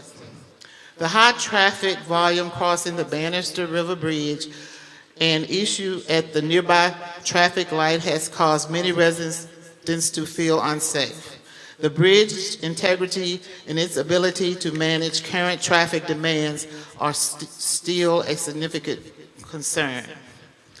A replacement bridge is planned to be installed at the Bannister River Bridge location in 2029, pending any unforeseen delays. Some examples of unforeseen delays could be weather or the budget. Despite assurance from the engineers, the community is anxious about the bridge safety and seek greater transparency and engagement about its future. What are some other words that mean same thing as a replacement bridge? A replacement bridge will have to be kept as well. When discussing a replacement bridge, it is important to recognize the variety of terms that convey a similar meaning. Some commonly used synonyms include substitute, backup, reserve, spare, stand-in, fill-in. These terms highlight the temporary or supportive nature of such structure. It is also important to note that the replacement bridge, regardless of the designation, will require ongoing maintenance to ensure safety and functionality until a permanent solution is implemented. There are questions about how long the replacement bridge will remain at the Bannister River location before the permanent structure is built. Earlier experience with the replacement bridge on 40 over Pig River, which has been in place for many years and will remain there 3 more years, raised concern about the potential delay of the Bannister River Bridge site. Residents and travelers appreciate the attention shown, but fear neglect and lack of communication may result in further delays and tragedies before safety is prioritized. The Chaco and surrounding community areas concerned citizens invited news media, including channel WDBJ 7, to cover the story, bringing attention to the previous overlooked issues. Residents recognize funding challenges, but emphasize that safety must be prioritized due to the increased traffic and the business activities. Ms. Ramsey, let's wind it down. Pardon? Let's wind it down, please. Okay. Many feel that neglect and lack of transparency have persisted for years, and they urge authorities to address the concerns while proactively rather than waiting for accidents to focus. I'm going to skip down this last part, and to complete my report, we had over 300 plus signatures on a petition to let you know that many residents and travelers are concerned. The bottom line is 3 years is too long. Thank you. Thank you, Ms. Ramsey. Who's our next speaker? That's all, Mr. Chair. That's it? Thank you so much. All right, we move now to item 10, which is our public hearing rezoning. Pursuant to Article 5, Division 6 of the Pennsylvania County Zoning Ordinance, the Board of Supervisors have been empowered to hear and decide specific zoning issues and zoning map changes in support of said ordinance. In accomplishing this important task, the board is responsible for promoting the health, safety, and general public welfare of the citizens of Pennsylvania County. The board must ensure that all of its decisions and regulations be directed to these goals and that each be consistent with the environment, the comprehensive plan, and in the best interest of Pennsylvania County, its citizens, and its posterity. All right, in case R-26-012, Mr. Arnold. Case R-26-012, Mary Ellen Minor has petitioned to rezone 86.2 acres located on State Road 765, Sandy Road, in the Callens-Gretna election district from double zone district to A1 agricultural district to allow the property to be used for a private campground contingent upon the approval of a special use permit. Once the property is rezoned to A1, all uses listed under Section 35-178 are permitted. On March the 3rd, 2026, the Planning Commission recommended by a 5-0 vote with opposition that the petitioner's request be granted. The Planning Commission's recommendation, as well as the staff summary, are enclosed in the board packet. Mr. Chairman, Mary Minor is here to represent this petition this evening. Thank you. Thank you, sir. It is now 7:48. We open the public hearing. Ms. Meyer, anything to add to?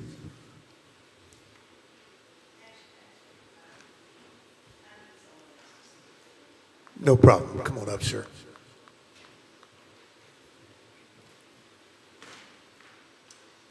Good evening. John Wright. I'm Mary Miner's son-in-law, here with my wife, Rosemary. We leased the property from my mother-in-law out the 86 acres.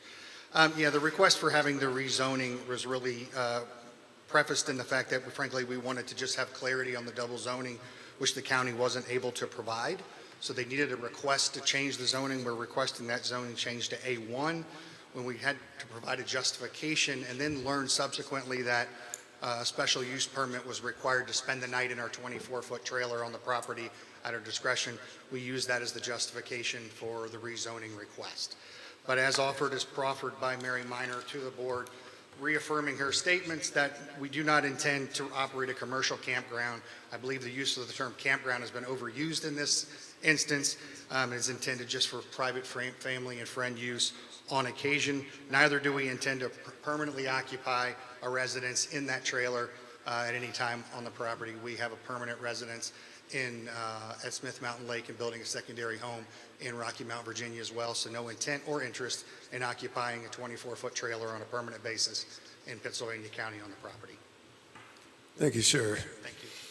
Anyone else signed up to speak? Yes, sir. Jeff Love, Mr. Love, good evening. and he is requesting 10 minutes. He is signed up to represent the Pennsylvania County Campground Owners Association. So Jeff Love, Pennsylvania County Campground Owners Association. We have concerns related to the proposed rezoning. During the Planning Commission meeting on March 3rd, 2026, Mary Ellen Miner stated that she wanted to rezone her property and subsequently obtain a special use permit for a campground so that her son-in-law and other friends and relatives could stay in campers on the property to hunt.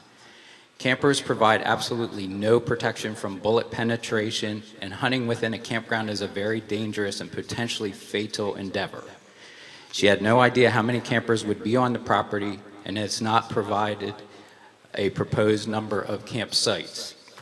During her comments at the meeting, it was clear that Ms. Miner did not research all of the requirements to establish a campground. She stated this would be a private campground. All of the properly zoned campgrounds in Pittsylvania County are privately owned, and the zoning and special use permit does not differentiate between private campgrounds and commercial campground businesses. Approval of this zoning change would set a precedent which would allow any property owner to obtain a campground special use permit in order to circumvent county restrictions regarding campers and to avoid following all of the numerous regulations that must be followed by campgrounds. Ms. Miner's property plat was revised on October 15th, 2025. That document indicates that a portion of the property is in a flood hazard zone. Potential flooding is not only a concern for the safety and well-being of any guest, but is a concern for watershed and environmental contamination issues caused by flooded septic systems, release of raw sewage, and other toxic debris. Ms. Miner has not submitted the required site development plan or concept plan. The required signed affidavit has not been notarized. Campground creation and development requires thorough advanced planning, including engineering and design, septic system soil studies and design, determining water availability, calculating electrical demand requirements, obtaining and following state, county, and health department regulations and permits, and much more. None of those support documents have been submitted in order to justify this zoning change request. Campgrounds have many health department requirements, including permits and licenses, required restrooms, required waste dump station, water test, property inspections, and more. Applicant Mary Ellen Miner is not a resident of Pittsylvania County, has no campground ownership experience. She would not be on site to manage the property, and she would not ensure that all campground regulations are being followed. Without the direct involvement of the owner or on-site management, campgrounds become unsupervised and unregulated low-end trailer parks and havens of illegal activity. That type of property would certainly be a detriment to our community and would potentially damage the reputations of our other well-managed county campgrounds. The existing Pittsylvania County campgrounds have active owners, are properly zoned, are properly permitted, are meeting health department regulations, and are adequately meeting demand. If Pittsylvania County actively promotes tourism and encourages tourism-oriented development, such as amusement parks and other entertainment venues, then there may become a need for additional campsites and/or campgrounds. As such, the Board of Supervisors cannot make an informed decision since this zoning change request is missing essential required information. Based on the previously stated concerns and Ms. Minor's failure to provide required information, the Pittsylvania County Campground Owners Association recommends denying this zoning change request and recommends denying the subsequent request for a special use permit. Thank you. Thank you, Mr. Love. Anyone else sign up to speak? That's all, Mr. Chairman. Thank you. It is 7:54. We close public hearing. Mr. Dalton, what's your pleasure? Yes, sir. Thank you, Mr. Chairman. I'd like to make a motion in case R-26-012. I make a motion to approve the rezoning of 86.20 acres or 0.20 acres from the DZ, which is double zone district, to A1 agriculture to allow the property to be petitioned for a special use permit for a private family campground. Thank you. Thank you, sir. Support for the motion. I'll second that. Thank you, Mr. Ingram. Any discussion? Hearing none, cast your votes electronically.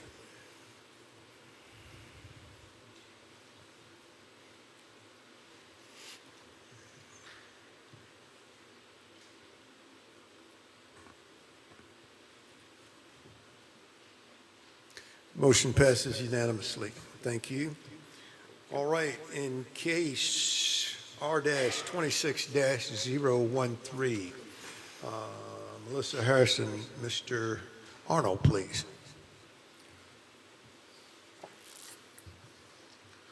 Case R-26-013, Melissa Hairston has petitioned to rezone 5.67 acres located on Route 311, also known as Harville-Saunders Parkway in the Tunstall and Westover election districts, from M1 Industrial District Light Industry to M2 Industrial District Heavy Industry to allow for a concrete ready-mix plant.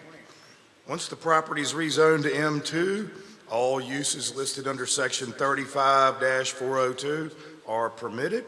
And on March the 3rd, 2026, the Planning Commission recommended by a 5-0 vote with no opposition that the petitioner's request be granted. The Planning Commission's recommendation, as well as the staff summary, are enclosed in the board packet. Mr. Chairman, we do have Ms. Melissa Hairston here to represent this petition this evening. Thank you, sir. It's 7:57. We open the public hearing.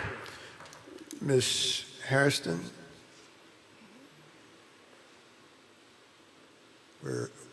Anything to add? Thank you for being here this evening. Madam Clerk, is there anyone to sign up to speak? Peter Hairston. What's the name? Peter Hairston. Mr. Hairston. Thank you, sir. Anyone else? That's all, Mr. Chair.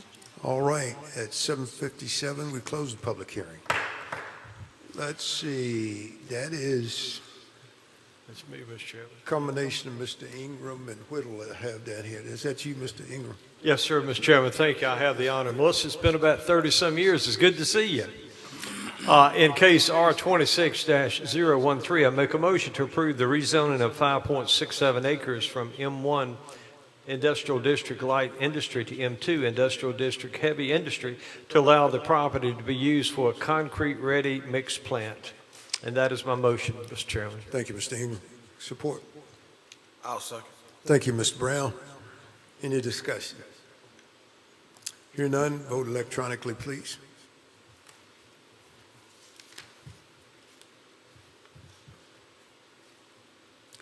Thank you. Motion passes unanimously. All right, we go to 10B, which is other public hearings. Each person addressing the board under a public hearing shall step up, give his or her name and district, and/or his or her place of residency for non-county citizens in an audible tone of voice. For the record, unless further time is granted by the chairman, shall limit his/her address to 3 minutes. Speaker for a group shall be limited to 10 minutes. Speakers shall conclude their remarks at that time unless consent of the board is affirmatively given to extend the speaker's allotted time. Absent chairman's approval, no person shall be able to speak who has not signed up. Bless you. Sorry. All right. Public hearing FY 2728-3132 VDOT Secondary 6-Year Plan. Ms. McCluster. Yes, sir. We have John Mason here from VDOT, and he's going to get this going for us. John Mason. Mr. Mason. Good evening, and thank you for being here, sir. Thank you, sir. Good evening, ladies and gentlemen. Good evening, Mr. Chair. My name is John Mason with the VDOT Department of, Virginia Department of Transportation. I have the pleasure of serving the Halifax County and Pennsylvania County. Section 3.2-331 of the Code of Virginia, as amended, requires that the County Board of Supervisors, in conjunction with the Department of Transportation, formulate the 6-year secondary road improvement plan priority list. This is done on a yearly basis. Tonight's public hearing is conducted for fiscal years 2027 and through 2032. I would like to note that the 6-year plan is not a construction plan, but rather an allocation plan. Over the next 6 years, we will allocate money to the projects listed towards the construction of these roads. The list of roads on the draft plan have been added to your agenda.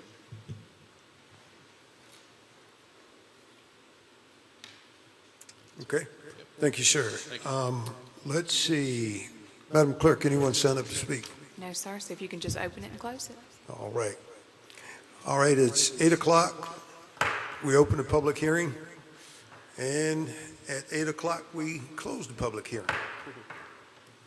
All right, Mr. Evans, I don't believe any action is required there. There would be a motion needed to approve the VDOT action. Okay. Let's see. It would be a motion approving the 6-year plan VDOT as secondary presented. 6-year plan as attached to the board packet. Okay, I'll entertain that motion to approve the 6-year plan as attached. I'll be glad to. Mr. Chairman, I can make that motion. I make a motion approving the attached VDOT secondary 6-year plan as presented and authorize the appropriate county staff member to sign any related necessary documentation. Mr. Chairman, that is my motion. Thank you, Mr. Dudley. So, thank you, Mr. Whittle. Any discussion? Hearing none, cast your votes electronically.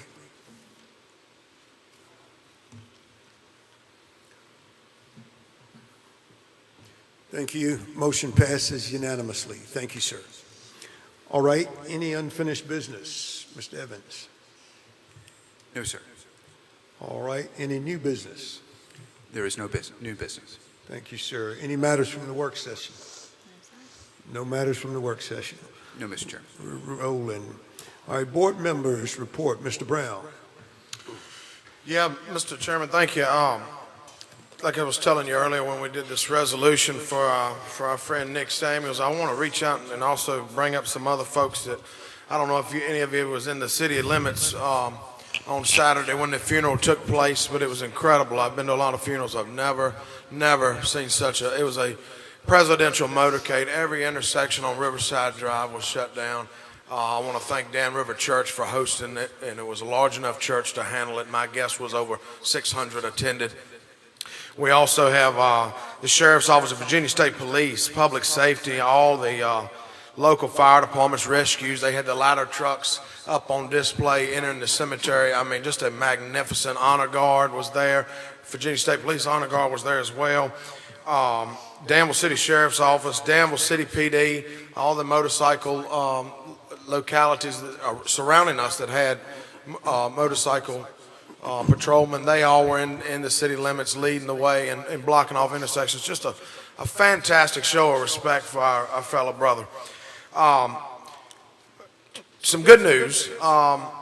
Tonight, well, we've been in meetings all day since 2:30 today. I made it to the first 3.5 meetings, and then I left early and ran back to the promised land of Dan River High School, and as Vic likes to call his Tunstall district.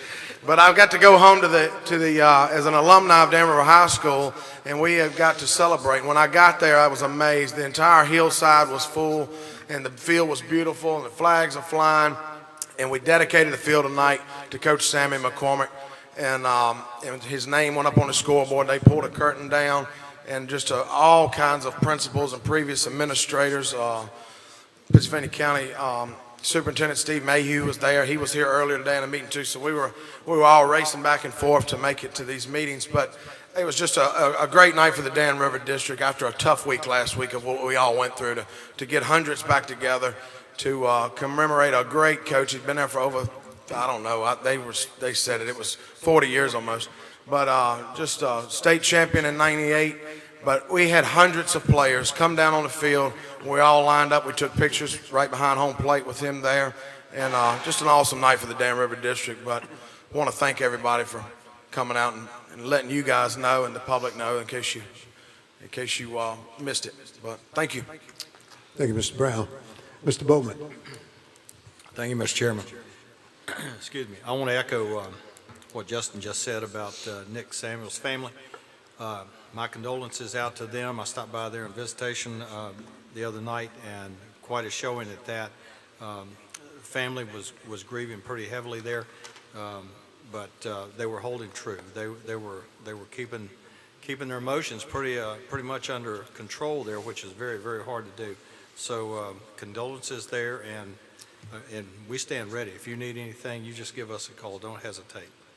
I want to say congratulations to Rick Barker, who was named as the Distinguished Citizen of the Year.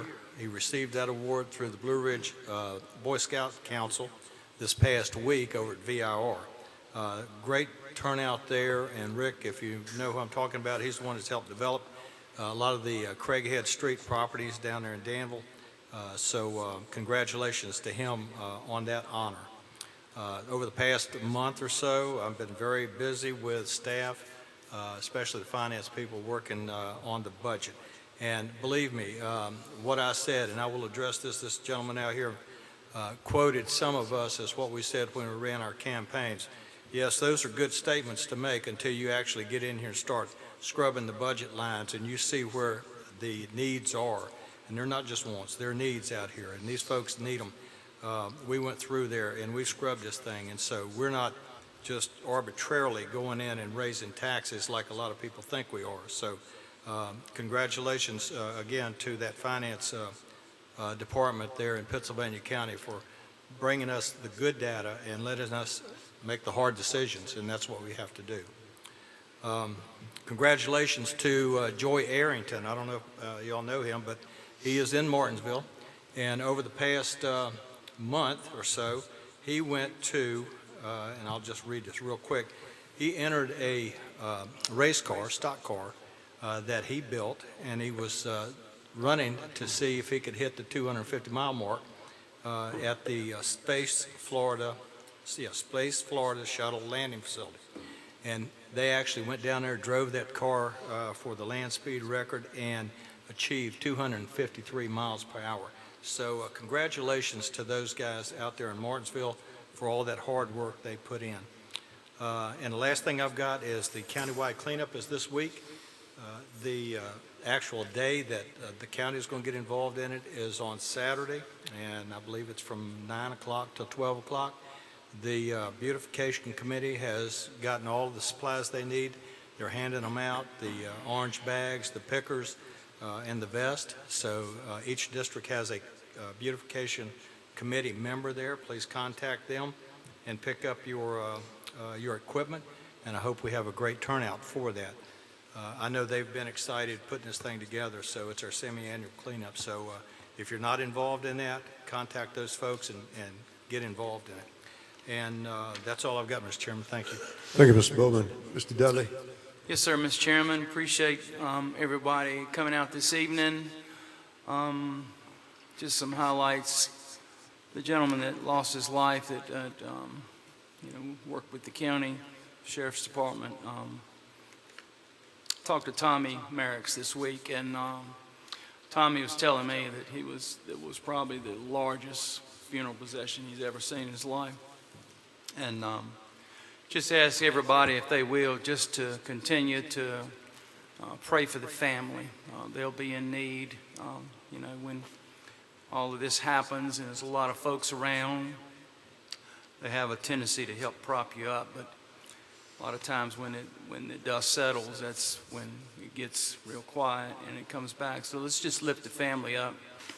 I want to thank your staff for their hard work putting the meetings together, and I just also want to pray for this world, basically. United States, Israel, the conflict that's going on right now. Let's just stay in a moment of prayer. Thank you, Mr. Chairman. Thank you, Mr. Dudley. Mr. Whittle? Yeah, I just want to say I do keep Nick Samuel's family in your prayers. I didn't know Nick personally, but I know it's hard for anybody what they're going through. And just thank your staff for what they do. Thank Mr. Shorter, Mr.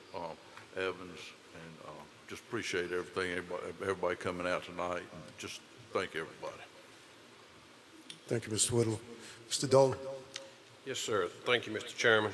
It's been a long evening, but it's been a good evening. I think we got some stuff accomplished here tonight, so it's all good.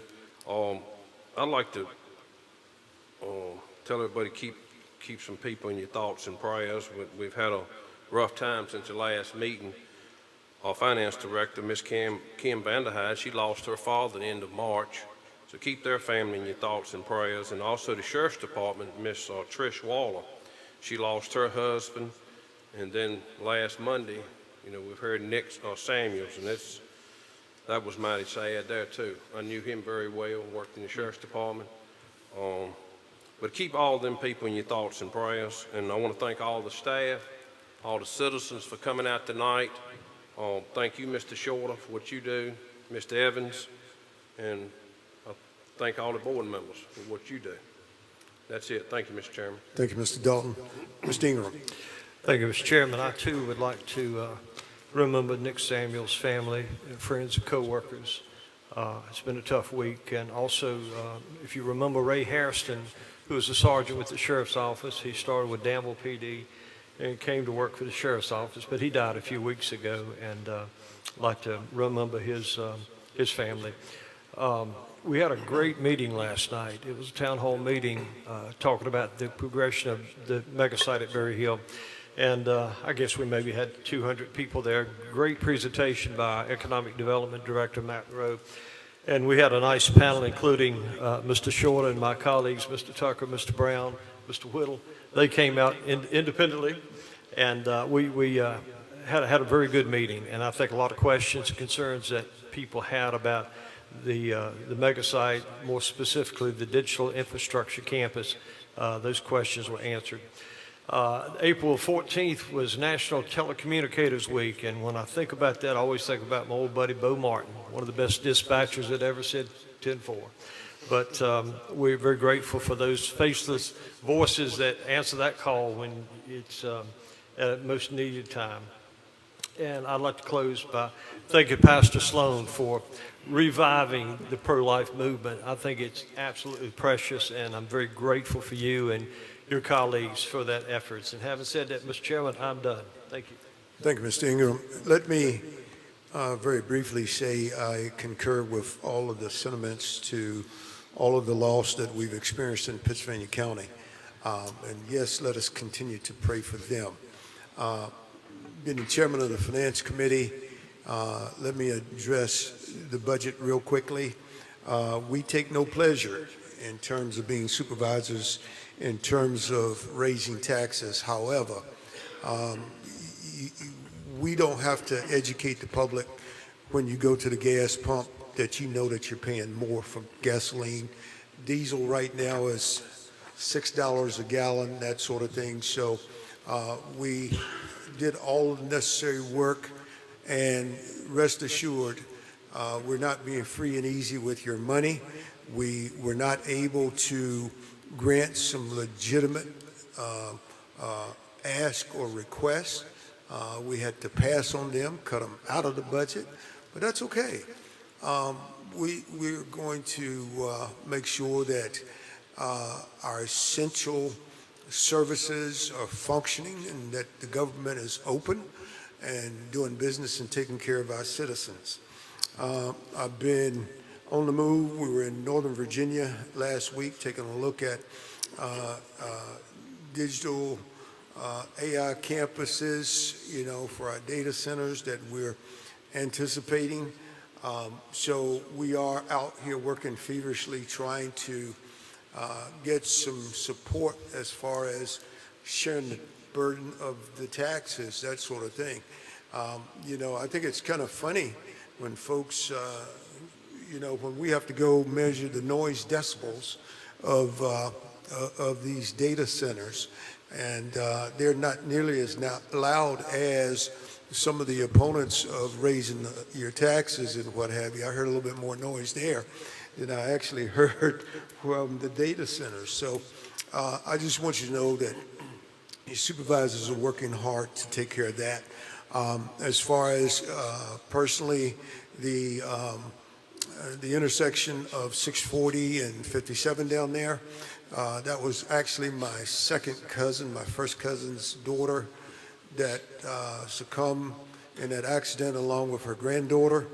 And, she's actually buried in the home cemetery, which is on my family property that I pay taxes on.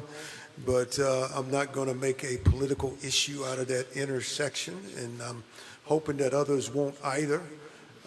It's just terrible accident that there's nothing we can do anything about.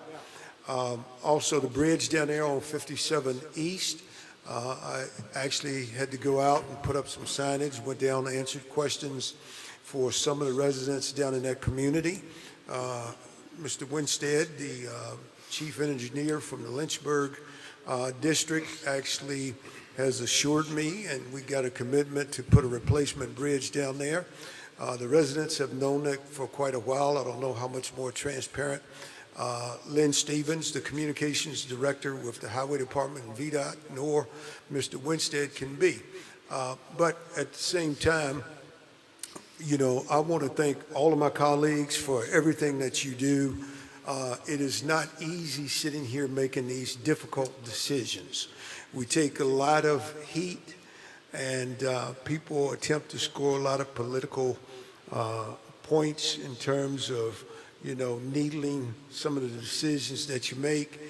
But that's what we signed up to do, to make the tough decisions. So I appreciate you. I appreciate the staff, all of your hard work in terms of setting up these meetings, for all of the research and taking a deep dive into getting to the bottom of a lot of these issues. To our finance team, Ms. Vanderheid and your team, thank you so much. I appreciate all of your hard work. None of us can walk on water, so we appreciate you showing us exactly what the priorities are in terms of how we can get our bases covered with the resources that we have. Mr. Shorter, at our previous meeting on the 9th in April, what an excellent presentation you gave, not only to the board, but also to the community.